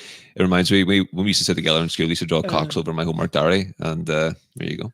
That is the probably that must be the funniest name in the league. Do you know what his first name is? What happened there to my voice? What is his first name? Did you not see his first name? No. Guess. That's not interesting. Robin Cox. His parents are evil. It could be worse. Could be Reuben. He's talking about rubbing dicks again. What's he like? Most people would see Reuben as like put you in the mind of like a Cuban sandwich. Reuben, Brude's thinking about cacks. There is some brilliant names in football. There's obviously Sven Bender, and there's what's wrong with that? Don't see what you're talking about there. Absolutely nothing. It's just an interesting name. There's also there's a couple other ones like that. What's his name, Mark? You're gonna say cock, aren't you? I did it. Right. Anyway, so what were you saying before I rudely interrupted with? Right, so Paul for Daniel, and then so Fred and McTominay are still on the pitch. At what point they're bringing Cavani on? Hopefully before 80. And the overarching point. Oh yes, we'll go back to what we were talking about with them. I don't think it's fair really to say that Fergie was similar. If you were to put Fergie in this position with the COVID background and the amount of games that's being played now compared to then, considering they're playing, was that the first week? Week we had no midweek games for months. No, it was since before, since we come back. Yeah, really, exactly. So if you put Fergie in that situation, he would most definitely rotate a squad a lot more. Not even tactically, more man management. Like he used to say to player, he never said to a player, "You're dropped. You're not playing this game." He says, "Right, you're my man we've for got 2 weeks. We're playing Spurs. This is the job I have for you. Then I'm not playing you today because I need you prepared for that." But he didn't even go that detail. He would go up to the likes of Darren Fletcher and go, "See the Aston Villa game we have on the something. You're my man for that game." And Darren Fletcher going, "Oh my God, boss, thanks very much. That's amazing." And then he realizes that's 4 games from now. What's happening before then? And Fergie's like, "Don't worry about those games, boy." Fergie did say to you once, in 3 years he's going to be playing against Liverpool, didn't he? You're still waiting for that game, aren't you? Oh, that's what I'm doing, big son. Marcus doing nuts in the more brick walls. Phenomenal commentary. Comment of the day from Rich. And I watched this earlier. We've missed comments, have we? Yeah, we've missed one from Potsy, but we'll address that. That's not that's not urgent because it's not football related. But this one from Rich really is. And I watched this earlier and I thought it was very interesting to see. Rich and Ponce says, thoughts on Ray Parlour trying to set Robbie up live on radio. Do you know anything about this? No. Robbie Lyle? Yeah, from AFTV. Yeah. I will explain to you and anybody. Go on, Bruno, son. Let's watch him. Paul Pogba at the edge of the box. Plays it out wide to Luke Shaw. Hits the first time cross towards the back post.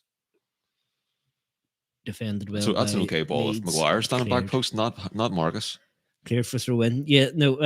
Basically, what happened is Robbie from AFTV, Arsenal Fan TV, very, very large fan channel. Obviously, our main competitor, isn't it? Yeah, it was the first properly mainstream large fan channel. Made its name off of having. Good turn from Scott. Fred hit Paul. Go on. Of having larger than life. Oh, I thought that was false. Characters, the likes of DT and Trips, and people that became celebrities, online celebrities, from doing the fan. What do you call it? Rants. Fan cams, as they call them, fan cams, outside the pitch after the end of the game. Which invariably were negative. So he Go on ahead, Mace. Good football there from Mason. Brilliant. What brilliant Lovely feat. little turn. We'll take that corner as well. A little Cruyff turn. Corner, perhaps. Yeah. Not the corners matter to us anyway. Prefer to take a bloody for a win. So the progenitor, the creator of the AFTV, Robbie Lyle, as a reaction to everything that's been going on, was brought on to Talk Sport. Super League oriented chat, was it? Yep. Okay. And Ray Parler was part of the Talk Sport team that was talking to him. Mm-hmm. And Ray Parler, rather than talking about the issues that was going on, despite the fact that Robbie said a couple of times while talking to him, we're not here to talk about us. We're not even here to talk about football matters. We're here to talk about things beyond football, off the pitch, behind the scenes, what's going on, talk about the owners. Mm-hmm. But for some reason, Ray Parler was stuck on trying to get a gotcha moment out of Robbie Lyle and say, For what reason? Well, I'm about to tell you. His whole point, and the question he asked over and over again, trying to get something out of Robbie, was, good play from Leeds here, by the way. Sure, you're there to make more hits and more money off of bad press and off of bad results. He's basically saying, he's asking a question while the fact that he was asking the question was putting it out there that he already knows the answer. He's trying to get a rise out of Robbie. Yeah. He was saying, you prefer Arsenal to lose because you get more hits and you make more money out of it. Yeah. That was his whole point. Yeah. And Robbie's sitting there going, what are you talking about? I'm here to talk about the Cronkies. Mm-hmm. Let's talk about that. And Ray Parler, for some reason, just stuck on that and wouldn't let him get away from it. And what was the result? Did he get a soundbite out of Robbie, or did Robbie stand strong and kind of? Robbie, he's obviously most likely professionally trained now because they've 1.3 million subscribers. He's a very rich man now, so he's obviously got media training and stuff. But he dealt with it pretty well. He had a few digs at Ray Parler, not sort of more professional, sort of he didn't just swear at him and say you're a D word or whatever. He did. He conducted himself well. At one point, he said a couple of times in this, it kind of backfired a bit on him. He had said he was basically the point he was trying to make back at Ray Parler was that you are sort of, because you're so closely connected to the club. He actually said you've got a job at Arsenal. Does he? But Ray Parler says, what job are you talking about? I don't work for Arsenal, blah, blah. Mm-hmm. Gets the ball. It's a good ball. He got the ball in there. Was it Bryn? Not sure. Paul's playing like a 10. Yeah, it's changed the game since he's come on. He has, yeah. Pity that we haven't got much time. Giovanni's coming on now. Hopefully for Marcus, I would say. This will be a phenomenal week for Leeds. Handball there from Sturdy Dallas. Beat Man City, draw to Liverpool, potentially a draw here. Yep. And were the first ones to wear the Earn It t-shirts. Mm-hmm. Yes. And I like their wee comedy situation they had on the website. Remember they changed all the big six teams in their fixtures to like Manchester Reds and Liverpool Reds, or whatever, Merseyside Reds, and the rest of them. Cuts it out there, very good. Yeah, no. So Robbie, he made some good points, but once he said that, and Ray Parler sort of caught him up on it, says, I don't work for Arsenal. And he could have done better on that. He actually mentioned it a couple of times, and Ray was like, I don't work for Arsenal. But Robbie rightly was saying, listen, this isn't about this. This is about the Cronkies. We're talking about that. I think it was very, very poor. Edison for Rashford. From Ray Parler. I think he's got a lot of... it's backfired a good bit on Ray Parler. I think a lot of his colleagues, other professional footballers and ex-professional footballers, have sort of backed Robbie's side of things and just sort of going, "What are you talking about?" What was the purpose of this? What you would think that Ray Parler would have more respect for AFTV, surely. Right now, what the purpose is, Ray, it's twofold really. One, we're talking about it right now. Yeah. Okay. So interesting enough. 2, he will have some sort of background allegiance or sort of monetary gain to back Arsenal. Okay. Which right, ex-player. So is that on an ex-player basis, or you think it's like on a club ambassador basis, or do you reckon he hasn't? Yeah, he isn't on the payroll. If you compare it to Gary Neville and what happened with him over it, Gary Neville immediately laid everything out on the line, which showed you one. He's a really United fan. He's a really United fan. You would imagine he, especially with the other things that have went on, yes, in terms of the other club and investing in the hotel and whatnot. That go on, big Lukey. He doesn't have a direct tie to the Glazer family, and hasn't really spoken out loud too much about them up to this point. But he didn't have second thoughts about it. Yeah. But there are other players and pundits that have said nothing, and there are players and pundits that have worse than said nothing, like the likes of Ray Parlour, are trying to take away from that discussion.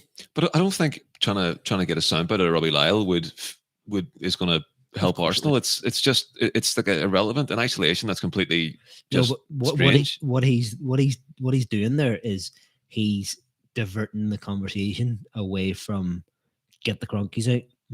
He's diverting it to, oh, you're just a fan channel. You're just trying to make money out of the situation. Yeah. Rather than talk about the actual situation. Yeah. Cavani there with a glancing header. Good man. Come on, Bruno crosses it in. Oh, keeps. Keeper collects. Yeah, we're not going to score, Bird, unfortunately. 3 minutes of normal time to go. Leeds on the counter attack here. Good ball inside. So, what was the result then in the end? So, just an awkward sort of to and fro between a fan channel and an ex-player, and pretty much. The outcome really is Robbie looked the better of the two, and Ray Parlour sort of soured his reputation a good bit. Not only for Arsenal fans, but all fans. Like, I didn't have a specially flavoured opinion on Ray Parlour in any way, but after seeing what I've seen today, I seen it today. I don't know when it was. It must have been in the last few days. But since I've seen that, a real disrespect for the man. I think it was blind. It was pure. It's just lousy. It sounds. It sounds like it was the weak position to take. Whatever. Robbie did say to him, "You're out of touch," and that's the perfect way to encapsulate it all. He just looked completely out of touch.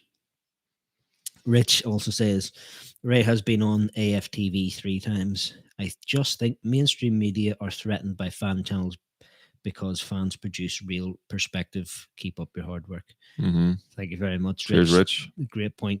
Good question too. Good question. We've been talking about it for about 10 minutes now.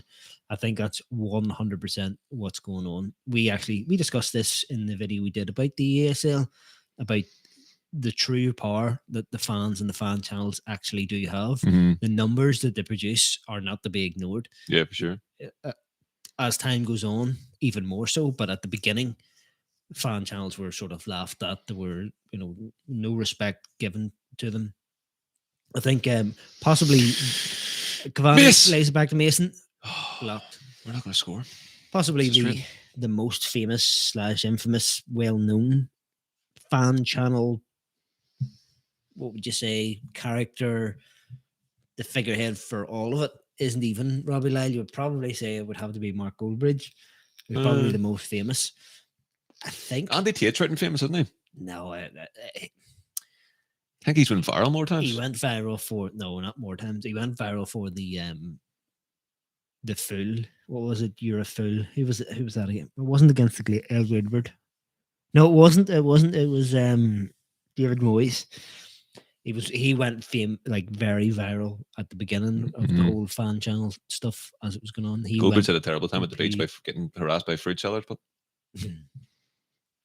so bloody fruit.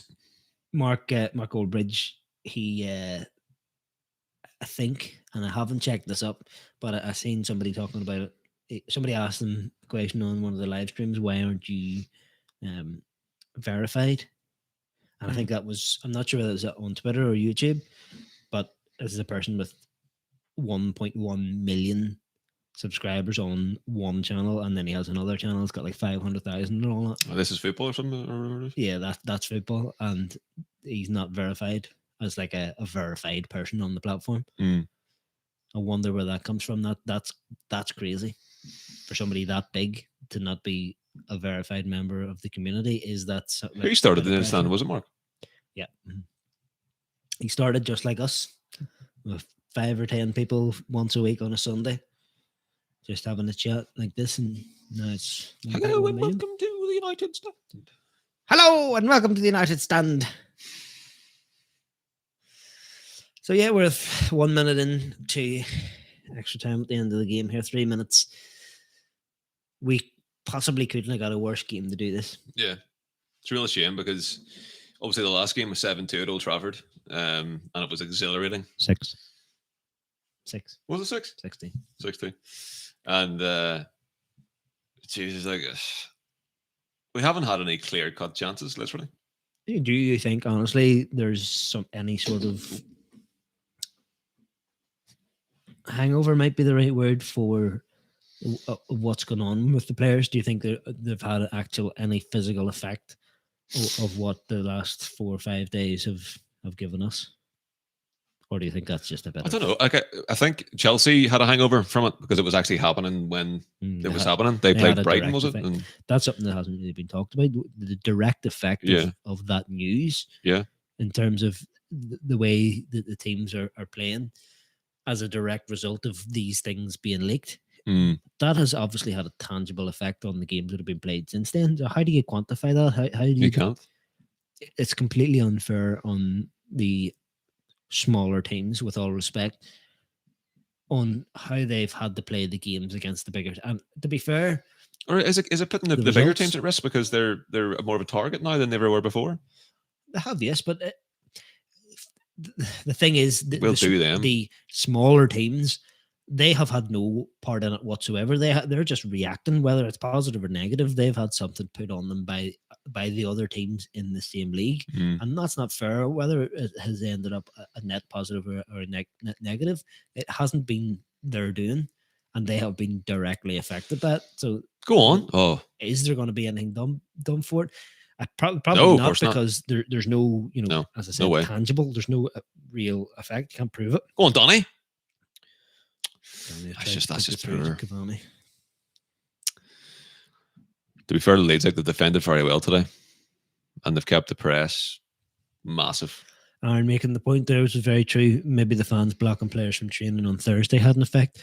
Now, from what I've seen, they didn't affect the players. They didn't stop the players getting the training. I think training was ongoing. It's delayed, was it? No, I think they were in their training, and then they were like a couple of them. I think Matic was there, Carrick was there, and Ollie was there talking to them. So it may have had a small effect, but it's just full time there in LEEDS. They blew the whistle. He blew the whistle there before 4 minutes was up. He also looks like he's just been in a boxing match. That's frustrating, 0-0 against Leeds. I appreciate it's a big game because of the history and everything else, but we should have won that game. Also, it doesn't do anything for anybody. Can we just play it again? Aye, it would be class if we just played again, like our lives. They should have stopped whenever our lives didn't work. What do you think about the idea of and I literally just thought of it there now? No draws. No draws? Yeah, a golden goal after 90 minutes. Yeah, that'd be sweet. Unless we're playing against City. 1 point for a win. If you don't win, you lose. That'd be interesting, wouldn't it? Although the injuries would fly up through the roof. That's a change I would get behind. Aaron says we didn't lose, and the away run continues. Yep, that's a fair point. But fantastic results for Leeds. Respect to them. I know most. What's it do for them? Are they still top 10, or maybe they're just outside the top 10? I'm more referring to the three solid results in a week. Beating Man City, a draw with Liverpool, and a draw with us, all in a week. You couldn't argue with that. I'd be happy with that. If it was the other way around, and we had Leeds, City, and Liverpool with 5 points, you'd be happy enough, wouldn't you? Patsy, the Newcastle fanatic, says after 90 minutes it should go to the judges.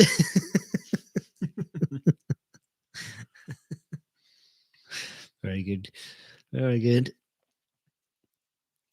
Rich says Leeds are 9th. It was a fantastic result for them. Brilliant. You couldn't really 5 points out of 9 out of the top.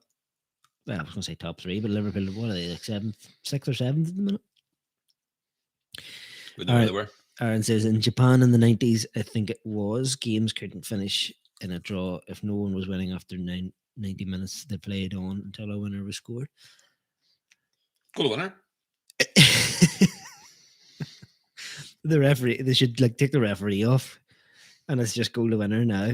There's no decisions. No holds barred. Whoever can stick it in the net first. You'd end up like substituting Nack and Fenwa on.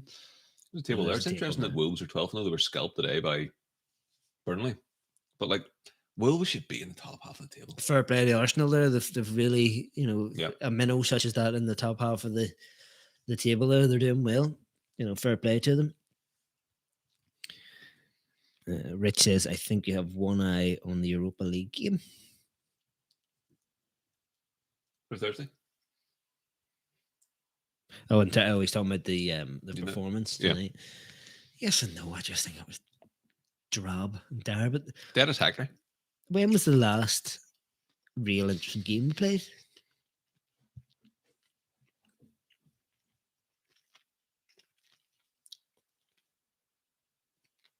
It's been dire, and this is the problem I have with Ollie. It is so drab. It is so boring. And it doesn't produce results. It was different with. I'm actually. I don't want to finish that sentence, but I will. It was different than what we had with what do you call him, Jose, where there was poor results, but we won something. Even with Van Gaal, it was turgid, boring, uninteresting football, but we ended up winning something. We're getting the same sort of thing with Ollie, and what are we getting from it? Second. It's boring, it's turgid, it's slow, it's heavily reliant, and has been since he was in place on individual brilliance. And I know that's very reductive to say something like that, but it is true. A lot of the times this season, we have coasted along on the brilliance of individual players, the likes of Rashford and Bruno. Bruno especially is the reason where we are, even though he hasn't been great recently. Rich says the last time you played Leeds, yeah, there's no, not at all. The 4-0 versus Real Sociedad was interesting. It was good. Palace. Both of those games were good, weren't they? The second half against Burnley was unreal. It was, yeah. Four goals. Yeah. I don't know. What are we watching? What are we watching? Like, who can really say what our style of play is? You tell me now. If you had to write down a couple of lines about how we play, what's our style of play, what do you expect to see when you see us, regardless of the team sheet? Low possession, counter-attacking football. Low possession. Yeah. Don't agree with that. No, if you look at it, we're typically, like today, we probably had less of the ball. I think you'd be surprised actually when you see the stats. It would be interesting to see the possession, but I mean, sort of, in general, what is our style of play? Like, if you sat down to play FIFA or Football Manager or something, you go, right, I'm gonna reproduce what United play at the minute. What's your settings? I don't know, but one thing I will say is, if you look back on Moyes, Van Gaal, and Mourinho, this is the happiest I've been as United fan since Fergie. And that's because I think we've got, there's a plan. The team seems to be happy. There's progress. Like, it's not brilliant, but I think it's the best we've been since 2013. I don't think we can really argue with that. And forget about the trophies, because under Mourinho, the first season, was the first season we came second? Or is it no? No. Again, the top 4 of the first season, didn't he? He done I think it was 4th, 2nd, 7th, something like that. As in 7th in December. It's a very provocative question. Really, is this the best we've been? I think so. I think here's what I think, really, and it's unfair to say it about Ollie, but take Ollie out of it. If you put Bruno in any of the 3 other squads, you know, and you put him in Moyes' squad, you put him in Van Gaal's squad, you put him in Jose's squad, I think they get more out of the team. I think if you put, a bit reductive to say it, if you put Klopp or Pep in charge of this squad, I think you get a lot more out of it. I think they'd be blowing away teams. Right. Are you starting about my mate Ollie? Is that what you're going to start doing here? A little bit, yeah. Right, fair dig outside. I'm not by any means Ollie out, because I love Ollie with all my heart, right? Yeah. And I don't care if our manager could do better, right? I just want us to do well under Ollie. Are you playing a wee bit of a part here? No. Or is that a truthful? I've been behind Ollie since the day and hour that he was taking interim charge. And you support him too? He's doing those jokes again. It's like he's 30 years old, this boy. Anyway, I just can't be arsed with a narrative, because we've had a discussion about this before, which is Ollie out. Right. Talk to me about. Hold on. Did you not see? There was a quote, and I didn't actually see it written down, so somebody could be fibbing here. There was a quote there where he said that he relies on his coaches. He said that he's not a particularly, tactical manager. He's more of a man manager. He apparently, don't shoot me if it's wrong, I did see that. I haven't confirmed it.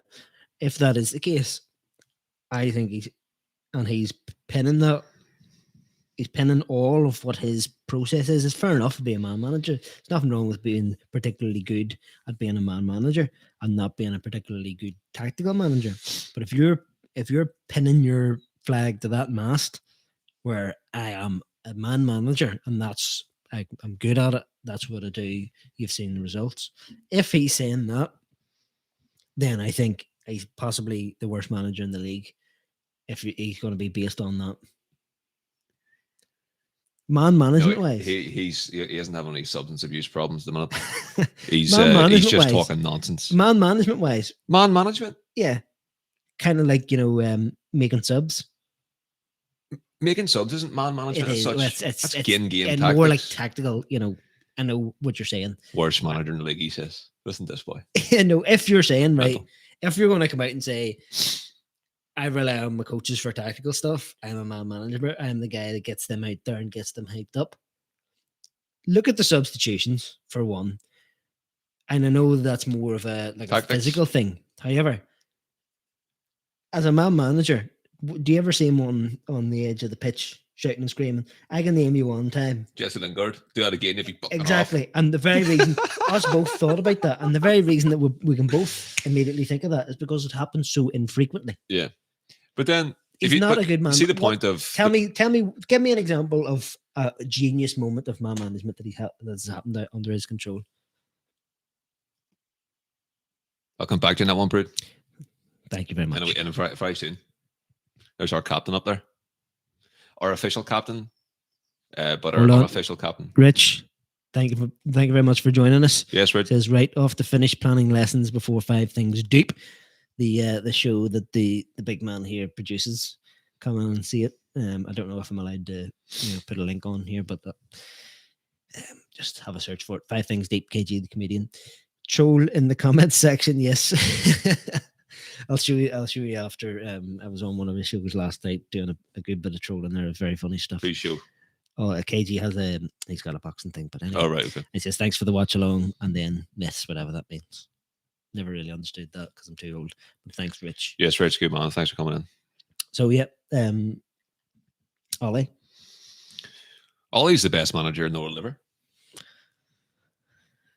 Do you not want him I want to him put the to fingers up win to everybody? everything in the whole entire world. I want him to go on and give us great success more than any other human on the planet.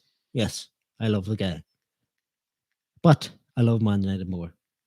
And I think with a better manager, we would be better. Think about Simple as the wider point. What is a manager, right? Like, seriously, like you're talking about like he's not very hands on tactically. Yeah, there was Fergie, you know. I didn't say that. He's just they're just punters that are figureheads, and then and then You're trolling. the coaching is done by Mike Phelan and Michael Carrick and Kieran McKenna. Yes, every manager has coaches, but he's come out and said, "I rely on my coaches. I'm a man manager." Yeah, so he runs about managing the men, Give me an example. not necessarily players. Give me an example where he's managed the men and it has had tangible positive result. Right. Okay. Give me an example of when Fergie. Give me a good example of man management from Fergie. We've already spoken about it. What? When he said instead of selling somebody he's dropped, he's saying, "I need you for next week. I've got you pegged in for a position." Yeah, but we don't know that Ollie doesn't do that. But how do we know that Ollie does that? We are talking about that now because it happened. Yeah, in retrospect. Yeah, we didn't know about that when Fergie was in charge. Ollie's been here for 3 years. He retired. Ollie's been here for 3 years. You can't give me an example. Depends how you define man management because we don't know. We don't know what he's doing behind the scenes. The closest example is him standing at the edge of the pitch doing that with Jesse Lingard, and he does substitute him off. I want to see more of that. Yeah, but he's not a manager who's very public or very animated. Like, you know, behind the scenes here, turn off the timer. Behind the scenes, it's he could be the best man manager in the world. We just haven't seen evidence of it physically. We don't know if we took Ollie out and Ollie's man management out, the team could completely crumble. If he was the best man manager in the world, in 3 years we would have seen it. But we don't see behind the curtain. There hasn't been a Netflix or an Amazon documentary on it yet.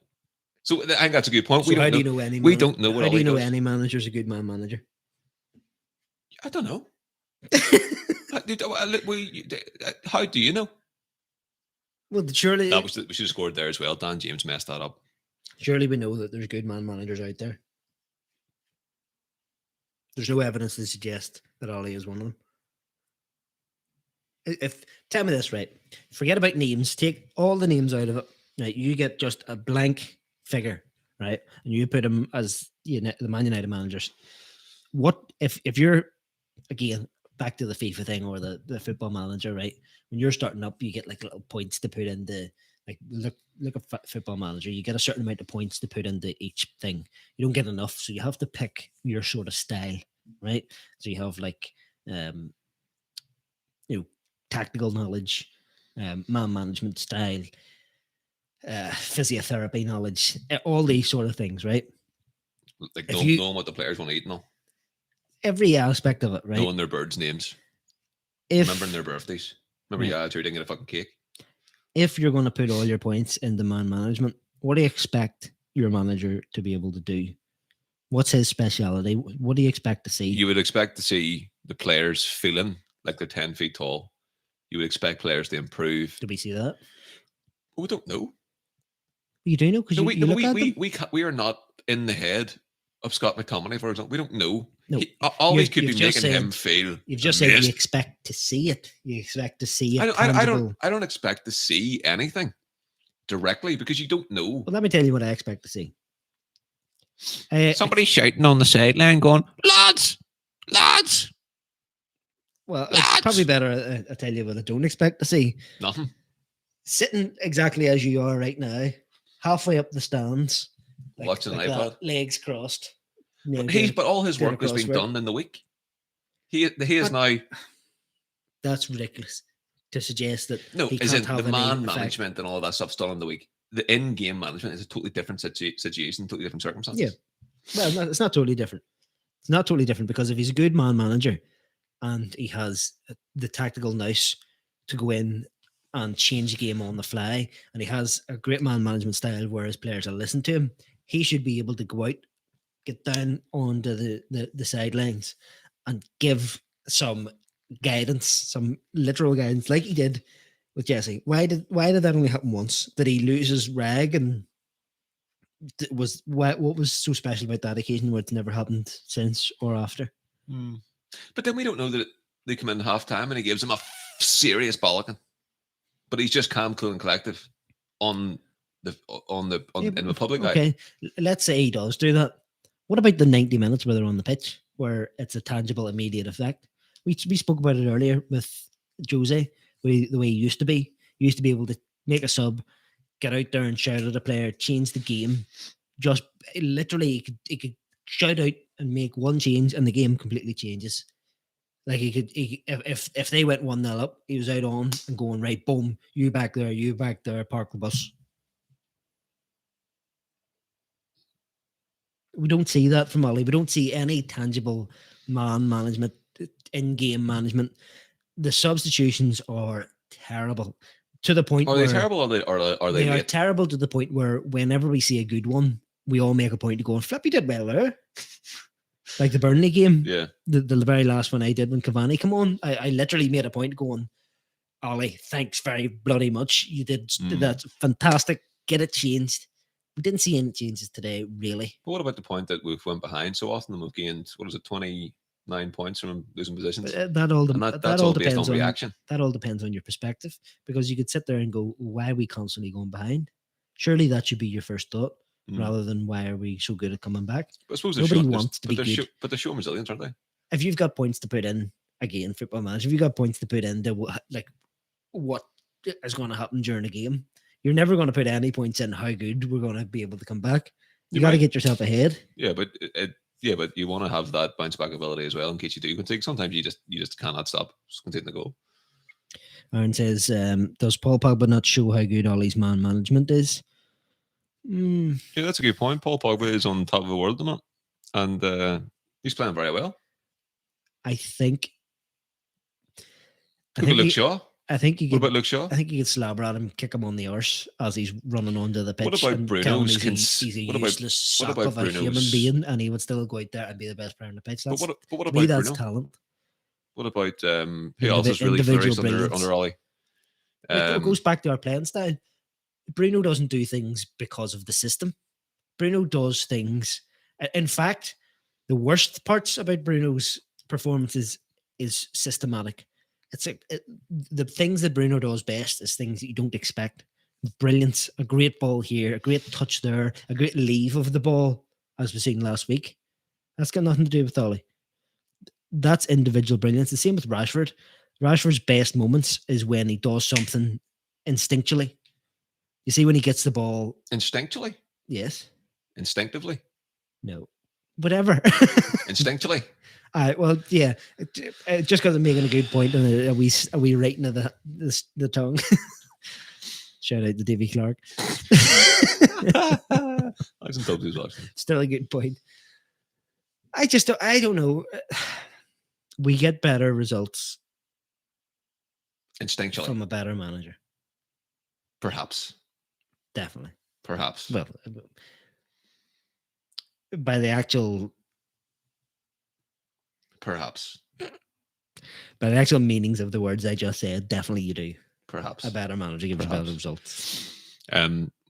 What's Potty saying there? Potty, wait, no, hold on. Aaron wasn't finished. He had a second comment.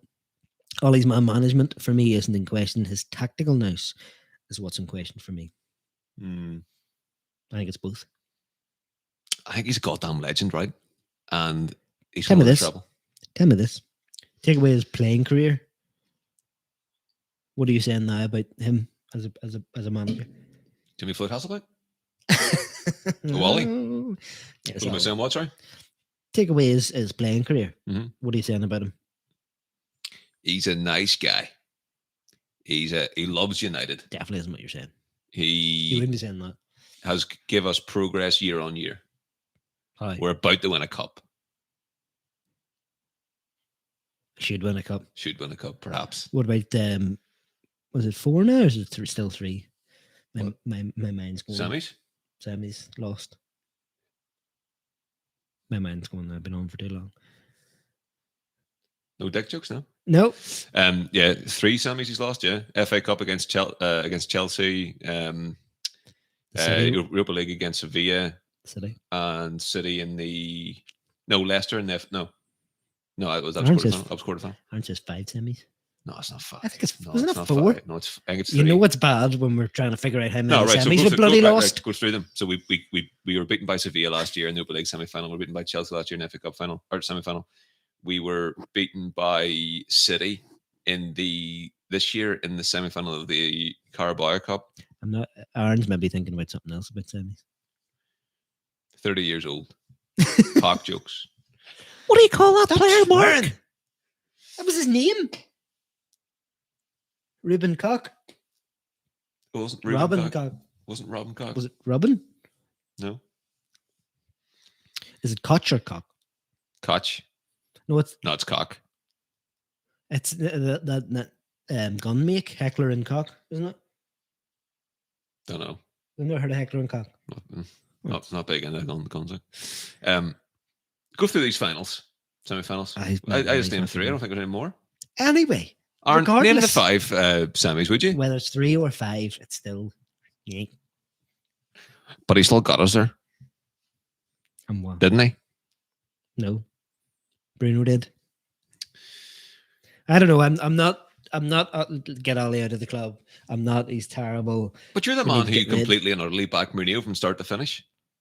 That's just not true. That's Just not true. I did back him for a long time. It's same with. I felt bad with Van Hal. I thought it was really harsh. the way He they was got him. sacked on the podium in Wembley after winning the FA Cup. Like literally, I think the final whistle went, and the Glazers just slipped like a wee note into his pocket just as the whistle was going. It said, "See ye." Cheers, Mucker. See you later. That was poor from United, but I backed him pretty much to the end. But there wasn't much. Was there a lot of call for him to go? I think there was a bit. Yeah, there was, because the style of football was, and the closer you go to Fergie in terms of time, well, no, the more difficult it is. Everybody wanted Moyes out. Yeah, I thought that was very harsh too. It's good to see him do well for West Ham now, because we did ruin his career. Literally, he made a poor decision. Remember, he was getting paid up until last season still. Yeah, 7 years. Yeah. Or sorry, he was under contract even still. He would have been under. Sorry, would have been still under contract. Yeah, I just don't see an alternative to Ollie, so it's just a matter of getting the seatbelts on and supporting it. This is the thing, and this is why I don't just sit there and go, well, Ollie in, blah blah blah, because I don't want to look like the bad guy. And anyway, there's nobody to go in, in place of him anyway. So I'll just say that I'd rather be a bit more truthful about it. What I'm saying is my actual opinion. I'm not just saying it to be controversial or whatever, although it's probably not even all that controversial. Especially it is controversial now because being Ollie in is controversial more so. No, not nowadays. Especially now with the stuff that's going on with the Super League stuff. It's all about the ownership. If I was just make a video and go right Ollie out and go raids, and everyone would be like, "What are you talking about, you fat ginger person?" The focus is on the club, but we're having a natural conversation just come on to this, and that is my opinion. I don't want to see Ollie out, but my main point isn't I'm not Ollie out. I'm Ollie Doubt. I'm Ollie.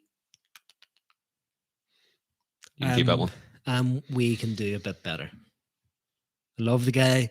There he is. Gave me one of the best moments of my entire life. Look at that. Just to prove my point. The longest unbeaten away runs in English top flight history were second to the Invincibles. Second again. So 3 games. Second again. 3 more unbeaten games away from home, and we are joined with the Invincibles. I can't wait to get the trophy for that. There's our leader. I love the guy. Sorry about Brood Ollie. I don't think he wants your head in the steak. I'm not Ollie out. I'm just Ollie Doubt. We can do better. Yeah. Sure, we'll get an Anglesman. Aaron says, if the season finished today, has this been a good season for us? I think it has been an acceptable improvement based on last season. Yes, agreed. I think it's very hard to be 100% on that based on what's going on. Who knows how the system could have went a million different ways based on the COVID stuff. I think, are we truly happy with the position we're in at the minute? We're 8 points off. No, actually, we're 10 points off City now. We were 11 points before this game. So we're 10 points off City. We're out of the cup. We're in the semis of the UEFA, but we were knocked out in the group stage. After being in the most commanding position probably in history. That was a giant battle, and I farted. I don't mean in terms of like strongest position in terms of points. I'm talking about the strongest position based on points and also the difficulty level of the group. I felt that we, after the first three games, we were odds on to progress. Like, and we absolutely balled at that game against Besiktas. What do you call it? That was shocking. Besiktas. So on. Instinctually, they should have won that game. See, I don't think I'm happy with the position we're in. But you'll never be. But unless no, that's not true. That's not true. I'm very hesitant to complain about where we are, based on all the external factors. However, I'm not happy. I'm not happy with the football. I'm not happy with the results we're getting. I'm not happy with what happens when the chips are down and you actually have to produce and do something good and make a bit of history. But we've shown that when the chips are down, we've reacted very well. It's more so about taking our chances. The problem is, the best thing Ollie has done at United is go on unbeaten runs. Yeah. When the chips are down, when it's time to do a tactical masterstroke or to get something out of the players where we need it, it doesn't happen. But he seems to do that though. When? Because every single time his head's on a chopping block, he'll pull out. Remember that last year we had a City Tottenham doubleheader across 2 weeks, and with a game before it was like West Ham or something, and we won all 3 of them, and that was him. He needed a result, and he's got that. He's went on really good runs of good form, and then really long runs of bad form, and then he's always been able to turn it around when it matters. Say he gets sacked tomorrow. Raging. What? No, I don't mean what's your opinion. I mean, what's the thing you look back at? What if you're going to give him a positive eulogy of his United career? What do you say? It'd be very tough to make. Here's what you say. You say that he took us out of the depths of darkness under Mourinho, where I started to really dislike everything about the club. Then what he done was he got the United way back. That's a bit platitudinal. He's also but it's true, and he's also it is. You can't put that on him as if nobody else would have done that. That's an anti-Mourinho thing. But all he did that's not a pro-Wally thing. Well, I think it's a bit of both. But no, it's not. Yes, because it's his positive mindset. Yeah. But anybody could have done that. Anybody, you could have put bloody Lord Voldemort in there and he would look good compared to Jose. And that's the only name I know out of Harry Potter, so I don't know if that's he's not real either. Is that a good reference?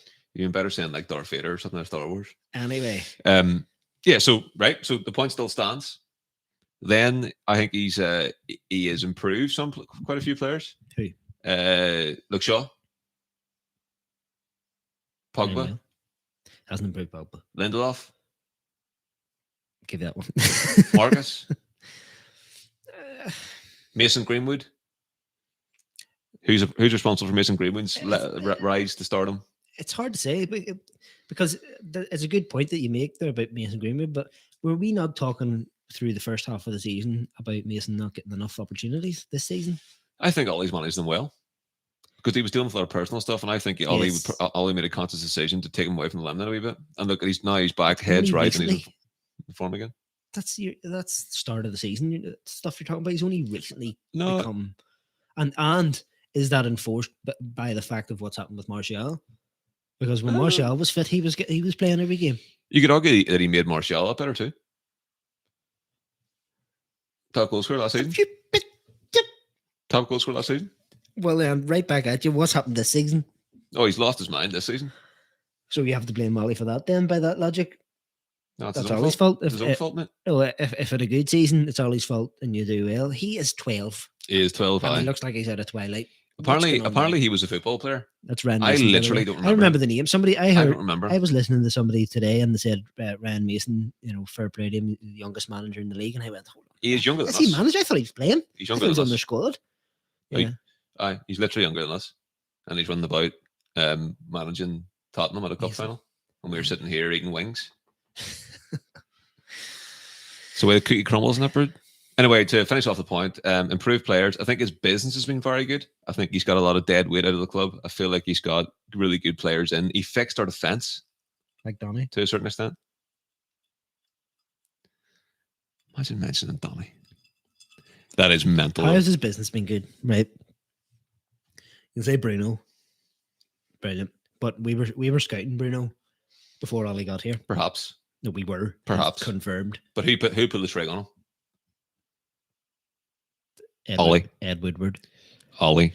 Ed bloody Woodward. You Ollie. give him some credit. He fixed. We now have a good defence by all intents and Aaron purposes. Moore has absolutely just shit you right up the ball. Well, pardon my French. If is Lingard's improvement down to Ollie's man management? No, hold on. No. Let me take that off so I can drop it. Are you out of your mind? He just dropped the mic on you there. No, he didn't. A player who didn't have the balls to play for the biggest club in the world has went to a small club, and he's hit a bit of form. Ollie would not take him back. If Ollie was this great man manager, he would be able to get that's pressure. That's alleviation of pressure. There's less pressure players for West Ham. There's more pressure on Lingard since he went to West Ham than there would have been if he stayed at United. If he was playing today, no, he went in as a dead rubber. He went in as be under less pressure than what he is under West Ham. If he had done 25% of what he's done, it would have been a great result for him. Because it's West Ham, Jesse Lingard's finished. He surprised everybody. And I think that's down to pressure. I think it's down to a new lease of life. He's under more pressure at West Ham than he would have been if he stayed at United. I think that's true. No, definitely true. Because he wasn't being played at United. He was on the bench the odd time. Yeah. He's made a solid decision and I respect him for it. I hope he doesn't come back to us. I hope he stays there and make something of the rest of his career. Because if he comes back, it's just must be greed or must just love United that much, and you can respect that too. But I hope he stays there, and I hope his career just flourishes. But I can't remember. You can't blame Ollie for that. You can't blame Ollie for that. No, you can't blame him for it. But it's another tick against his so-called world-class man manager. No, I think there's a lot more. David Moyes can get this out of Jesse. I think this is Jesse. This is not David Moyes or Ollie. This is Jesse. I think it swings both ways with Ollie, where he's supposed to be this nice guy, this great man manager, and then people are always saying, but in the background and at half times and whatnot, he's ruthless and he's this and he's that. I don't think any manager will be starting Lingard in this team. But is how do you know? Does that cut the other way and with the likes of Donny and the likes of Jesse, where it's not confirmed in any way, but he can cut somebody out. The likes of Donny, really. It's too that we don't know anything about that. I want to backtrack a wee bit on that. I think Ollie gets too much slagging off the Donny situation. I think if Ollie stays on and things stay the way they are, I think next year Donny will get a hell of a lot more time. It's the same as Fred. Took a good while for Fred to cement the place in the club. And it'll be effective in the league. Again with Fred, everybody's like a lot of people are calling for Fred to be sold. No, he put a shift and he's dead on. He's all right at the minute. His performances haven't been great, but again, like I said before, us football fans we're very fickle. It's all about the here and now. Start of this season, at times he was man of the match game after game. Fantastic performances, doing unreal things. Yeah, it was really good. But now, get rid of him. No. What do you mean, no? You don't want rid of him? Just a final thing, just to answer Aaron's question as well about if we finish the season now, is it satisfactory? I think it probably is, based on simply third last year, second this year, right? But what I would be I wouldn't be pacified, but I'm happy with. What are you laughing at? He's thinking about something else, like Cox again. I think if he wins the Europa League and finishes second, I'll take it. On the proviso that we get signings in the summer, the ones that he wants. And then I think that's where he'll really be tested. If he gets back in the transfer market this season, then that's when the real test is. Right. So I'll have a far more. Well, that's a decent point of discussion. You said before his transfer business has a positive. That's let's go through all the players individually. I don't have a background opinion on this, so literally it is on the fly. Who was the first person you bought? Armand Bissaka. So we had in the same summer we had Armand Bissaka, we had Harry Maguire, and there was a third person. Let us know in the comments, folks. Armand Bissaka. I don't remember this. 50 million. One of the best right backs in the league at that point. It wasn't as though it was gold out of nowhere. Yeah. Still a solid buy, but a lot of money. Really, it wasn't a fantastic. He's got this wonder kid out of bloody South America or something. Yeah. But you could say solid buy. You would do it again. Harry Maguire, we both know what my sentiments will be about him as a player and captain. 80 million. Boring. Easy to set now in our position. 80 million right now. I would, if I was manager, I wouldn't put that out there. Although you don't have the external pressures, and you don't know if I say no to Harry Maguire at 80 million, I'm going to get nobody. So I may as well get him. But Harry Maguire is a resounding failure as a purchase, without doubt. Only based on price tag. Well, we're talking about his business. You said his business has been good, so we're talking about his business. So Maguire is a failure. What the hell's happening? Why are we watching Trolls? Oh, it's just Navert. Is it? Yes. I don't think it is. Wan-Bissaka as a purchase Solid. Was solid. Could have went either way. Solid. You would do it again. Harry Maguire as a purchase, you've got to say, is a failure. If we bought him for 20 million, one, you could say, all right, fair enough, decent centre back. Two, you could say he probably shouldn't be playing. The only reason he's playing is because he's 80 million. You know that till we get to it. Dan James for 15/20 million. Bargain. Tis a bargain, but it's not a good buy. I agree with that one. So there's 2 out of 3 is bad. 4, Bruno is obviously a pass. Great buy. I don't give Ollie a 1,000,000%. Are you sure? Gratitude for that. Say that Maguire is a bad buy. Yes, of course. I don't think we can. I wouldn't do it again. If look, it's obviously very easy to say that at this stage. Oh, of course. But at this stage, if you go back, would you do it again? I think Ollie would say no. Maybe. And based on that, it's a bad buy. Donny is quite obviously at this stage a failure, although you don't know what's going on in the background. Potentially, it could be a good bit of business. It could be fantastic. At the minute, not so much. Is that all? Sorry? Cavani, yes, but that wasn't Diallo, yes. You can't say good or bad based on that, really. Palestri. No comment to make there. Cavani is an interesting one. I think that's good. It is, but too late in the summer. This is the thing about it, and people can't hear you because your microphone's away, probably. Good. Cavani, what can you credit that to Ollie? Either way, whether it went wrong, would we be blaming Ollie about that? No. Like last minute, the way he came in, all this Sancho stuff and doesn't come through, and then the last minute, like Cavani was a free agent from January or something, and then all of a sudden, like the last day of the transfer window, he comes in. He's been a resounding success, obviously, but I can't say, oh, great purchase from Ollie, because it wasn't even Ollie. It was obviously down to not being able to get somebody else. Let's address the comments. Daniel James says Sean Hawkins. Yep.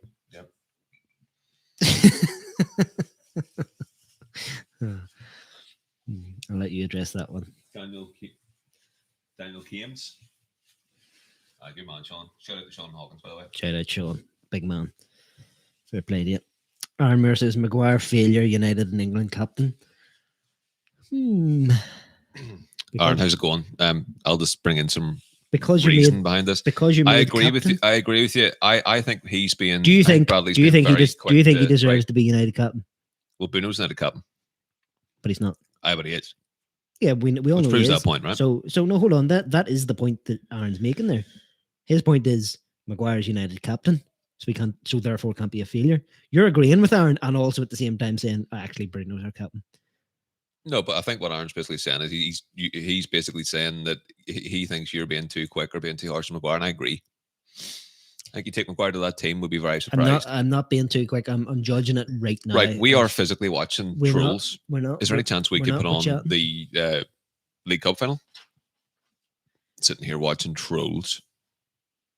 In the comment section. He's doing banter again on the night.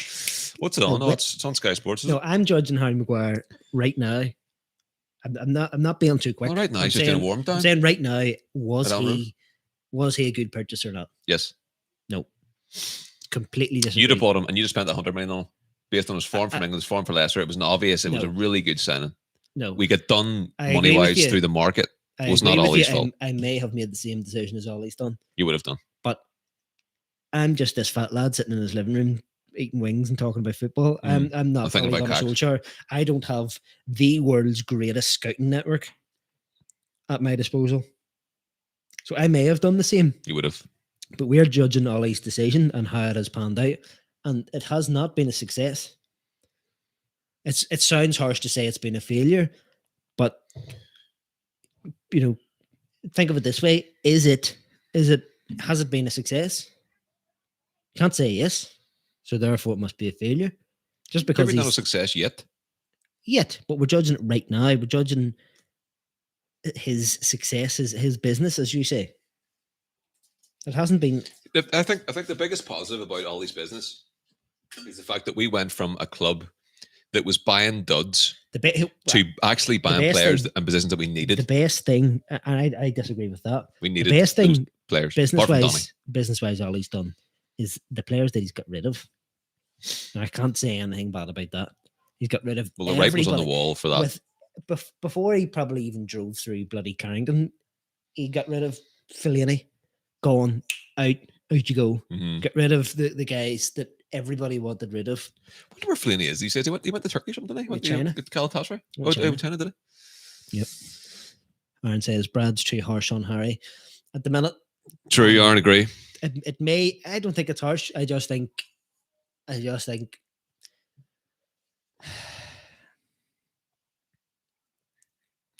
Right, let's move on from Harry Maguire because I think we're going to agree to disagree. Too harsh, but I don't think he's been a success. That's all I'm saying. It's harsh to say he's a failure, yes, but I can't say he's been a success. Whenever we bought Maguire, I was delighted, based on Leicester and England form, and I thought, you know what, that is a brilliant signing. We were in Italy. Were we in Italy when we found out, or was that Armand Bissaka? I don't know. I think we were in Italy when we found out. I think we were. I was happy too. Yeah, I thought it was great. But I'm judging him off for what's happened since then. Sorry, go ahead. No, I was just the guy. I think it like we actually are buying players and positions that we need to fill. Whereas like we're buying all these random players, and like we needed a goddamn centre back. Ollie came in, a right back and centre back. Ollie came in, right back, centre back, done. Right. The next one, you got the playmaker in. Tellez. Well, we don't know anything about Tellez yet. But Tellez's situation as well. That was mad because obviously he wanted Reguilon. He was arguably a better player based on form. It's hard to do that because I haven't got enough sample data. However, I was disappointed with this summer's transfer policy due to the Sancho situation, and I think this season will be massively telling when it comes to the boards. It's amazing to see fans in the stadium there as well. What, we've got 5,000 in Wembley today. Local people, NHS, and there's a lot of local city fans there from London there, isn't there? Well, I think they've just emptied the city stadium. Says the United fan sitting in Belfast. No, what I mean is that they're obviously lying from being local. That's their full fan base there today. 3,000. This is them at 100% max capacity. Aaron also says, his defending for me isn't in question. Aaron likes to phrase his responses like this. His defending for He me sounds like a politician to do isn't a in statement. question. Yeah. What disappoints me greatly is his attacking prowess, given his previous goals at other clubs. We discussed Exactly this. that. We discussed this before. Aaron, so on that point, No. that's what I'm talking about. I knew solid defender who We likes need to take the ball We out. need to get these statistics up because He- we talked about this before. His attacking prowess, as Aaron says, his goal outlay is very and I need to get up the statistics, but it's very overestimated as to what he actually did. No, but if you're looking at stats, Maguire was very good at taking the ball out of defence, giving it to the likes of a Henderson. What's the stat for that? No, that's what I'm saying. You can't get a stat for that. But what you can see, whenever you're watching Leicester and you're watching England, especially in the 2018 World Cup, he was fantastic. And he got the goals and assists, yes, but it's the pre-assists and it's the starting the attack from the back. He was very good. Give me an example. No, I can't give you an example. I'm talking about times when Maguire took the ball out of defence. So a solid defensive piece of work. Took the ball out from defence, started an attack. Then he was a threat from the corners. He was a threat from free kicks. And he actually had a decent strike on him. Comes to United, the defence is defending. I think is very good. His pace is what lets him down. And he's got a partner. He doesn't make up for that pace. Whenever you see him playing with Bailly, he's brilliant. You're saying the pace lets him down. That's fair enough, and it's definitely true. The problem is there's plenty of centre backs out there that don't have pace, but what they do is the same as Michael Carrick talked about. He wasn't a pacey player, but his positional sense that's what gets you away with not having pace. Harry does not have great positional sense. I would love to sit and go through all the times where we've conceded because we've tried to play the offside trap and Harry's playing everybody on. Wan-Bissaka has done it a couple times. His positional sense and it's really unfair to judge him against his price tag, but you can't avoid it. You can't not mention it. For an £80 million captain of the club, yeah, it's underwhelming. He, by only the metric of his size, his height and his aerial ability, is he our best centre back in the club. There's nothing else that he does better than the other centre backs. I don't know. And he's not, if you're talking about him in terms of his captaincy, he's not a vocal captain. Which you don't need to be. You don't need to be, no. But we have plenty of people out there that could be. And really, we talked about this. Careful. We talked about this last week. That's a corner. Oh, our lucky boys. I can't remember who asked the question, but the topic was if we could pick anybody from the 99 squad, who would we put into this squad? Roy Keane, 100%. We both said Roy Keane. For what reason? Leadership. And now we're talking about absolute Harry as our captain. Oh no, I disagree with the captaincy. I really do. I think he's a great guy. I think he's a good player. I think he suits the captaincy role in terms of he's very polished. He's very professional. He's a good ambassador of the club. But Bruno should be the captain. I couldn't disagree with you more than anything you've ever said in your life. He's professional. He's good. He's a good representation of the club. Factually, that's correct. I've got one word for you. He got arrested from bollocks. That's nonsense. Aaron says Maguire and Varane. Varane, that would be a serious partnership, Aaron. You're right. If we could get Varane. I think it's possibly too slow, both of them. Bollocks. Varane's quick. Varane's like a Ferdinand. But quick. How old is Varane now? Is he 28? 28, about that? Sort of.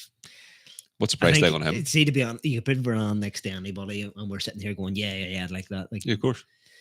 Well, not like Rojo and all that sort of stuff. Sean, what about Phil Jones coming back from injury? That'll be interesting. See, just we're watching the. Who would you have bought instead for that money or less? So he's talking about Maguire. At the time, I was fully behind the decision. I've also conceded that. In hindsight, at the time, I probably would have made the same decision. There was talk about easy. Like I'd have bought Ruben Diaz. There was talk about Koulibaly. Koulibaly, for about the same price. I probably would have picked him over. Although it's impossible for me to say that now because I'm biased at the minute, based on what I've seen. I was more excited about the prospect of getting Koulibaly at the early doors, and then the more Maguire was becoming a thing, I then thought about it more and was like, you know what? We're building a very English-based team on Maguire as well, so he fit in well with that. We're kind of happy about that. We sort of thought the the ethos of the squad was going to be sort of better, and he would come in, potentially be captain. Aaron Wan-Bissaka had just come in, Mason was coming through, Rashford was obviously, with the departure of Lukaku and stuff, Rashford was going to be more at the forefront. There was more of a, that sort of group that was coming out of it, and Ollie's main thing was getting rid of the bad seeds out of the club and getting some a bit more harmonious. There's Man City who should have scored there. Yeah. Aaron said he's lightning for a centre back. Varane, yeah. Varane, yes. He is. Do you know what? 84 pace on FIFA. Watching that Liverpool game yesterday, Kabak. Your guy Kabak was very impressive. He's getting better, isn't he? And who was it? What do you call your man? The striker for Newcastle, Carl Wilson. Yeah. Tried to knock it past him down the wing. He was quicker than him. I've seen that. But he's also got a bit of a temperament, Kabak, I've noticed. He does. I think, and he's quite young, isn't he? I think he looks pretty solid. And we'll get to the McGarry comment, but we have coming in live the main man. Please don't swear at him. Joel Glazer says, "You want me to invest money into this tin pot club, but we can't even beat Leeds? Nah, I think I'll keep giving you the Buccaneers financial leftovers. At least they can guarantee me trophies."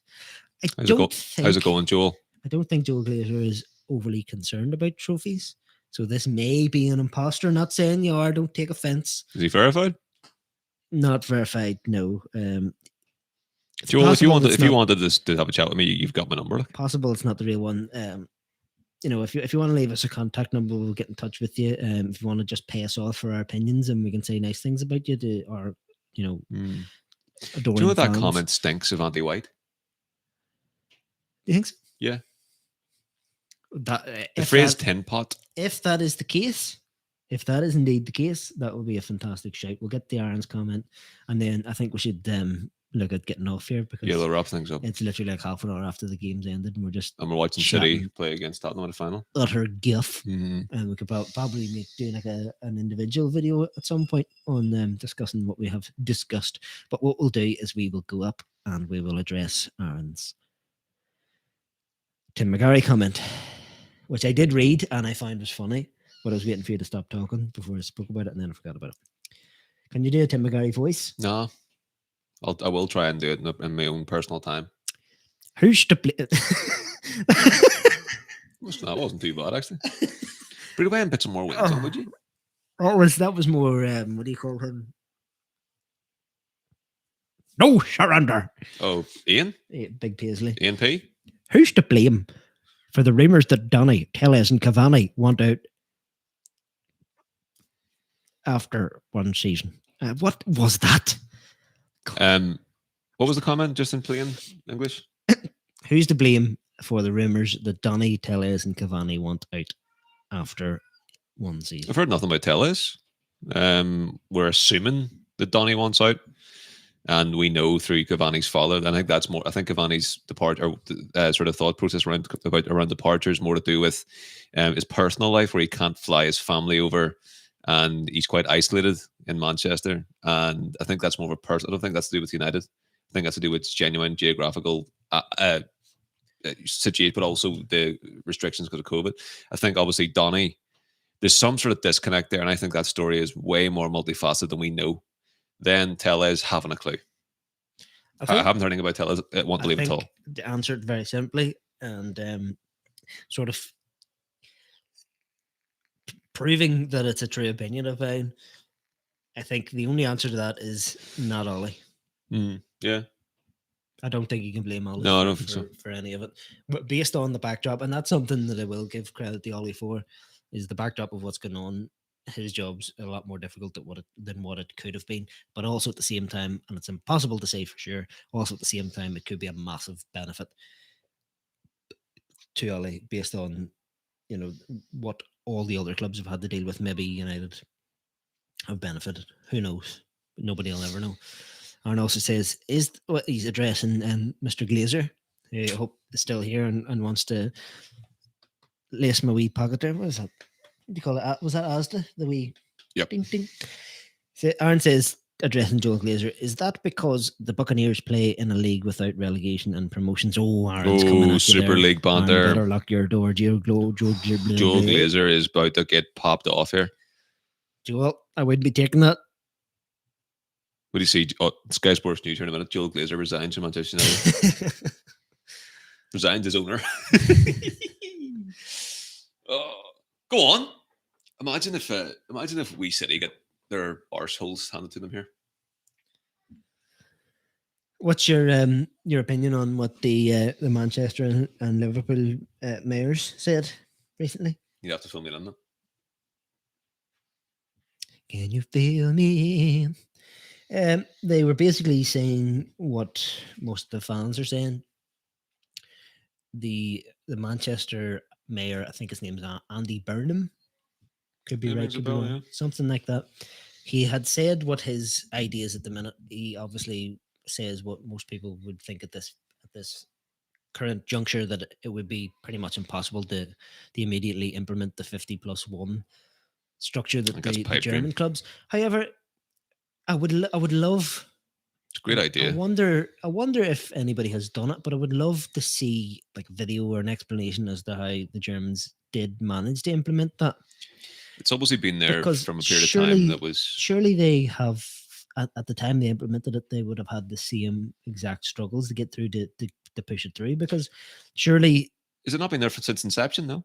Potentially. Because you'd like to think it would, because you can't take a PLC to a fan-owned corporation. There's no way. It's physically and obviously there must be there must be legal ways. Financially impossible. There must be legal ways of skewing it over time to get to that stage. Like a tapering down process. What Andy Burnham's his proposal is that anytime a share comes up for sale, that somebody gets preference. The respective trust of each club gets first option at it, and the trust in such instances where they're given first option is backed financially by the government.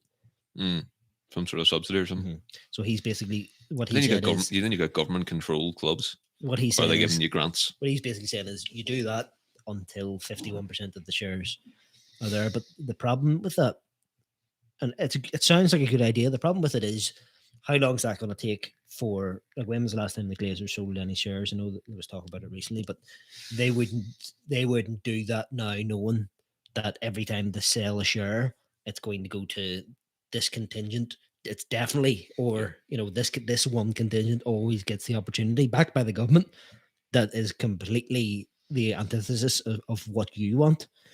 But not only that,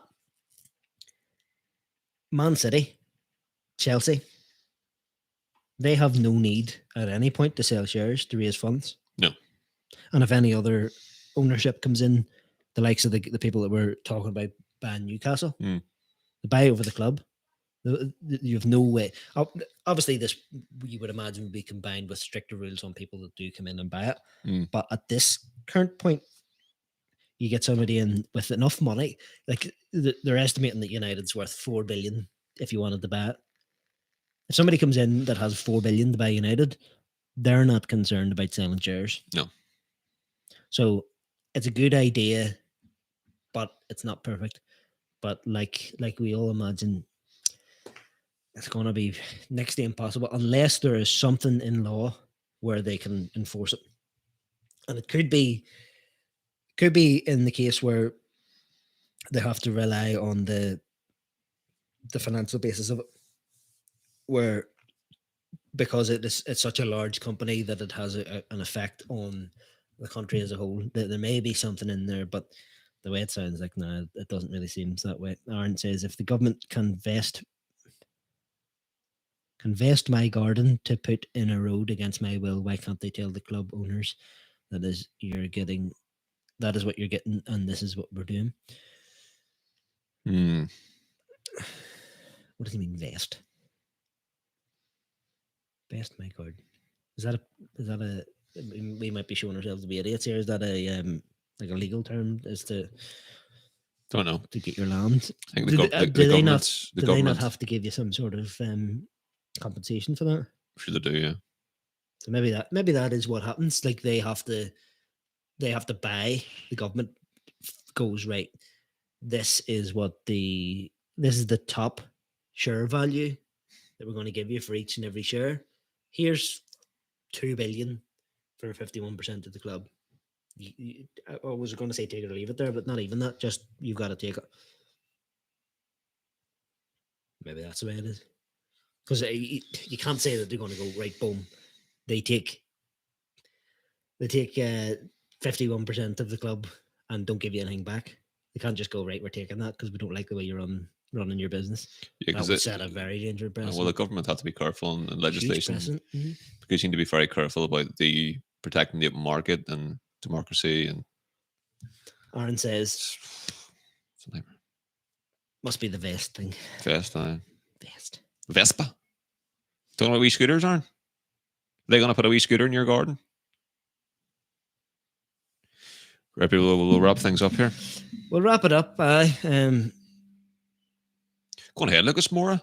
Pudding. Now we're funding the trap of watching the City game here.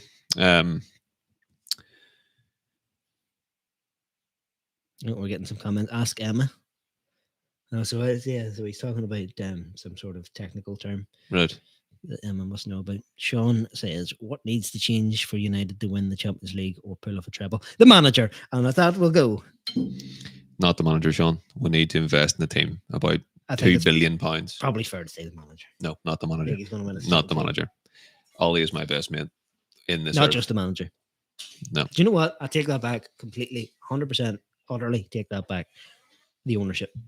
Yeah, exactly that. The only thing that will change it, the ownership. Leave it that, folks. Thanks for tuning in. Pity about the result, pity about the football, pity about the stream being late. But we had wings and a good crack, didn't we? We'll see you on Thursday for a wee match against Roma.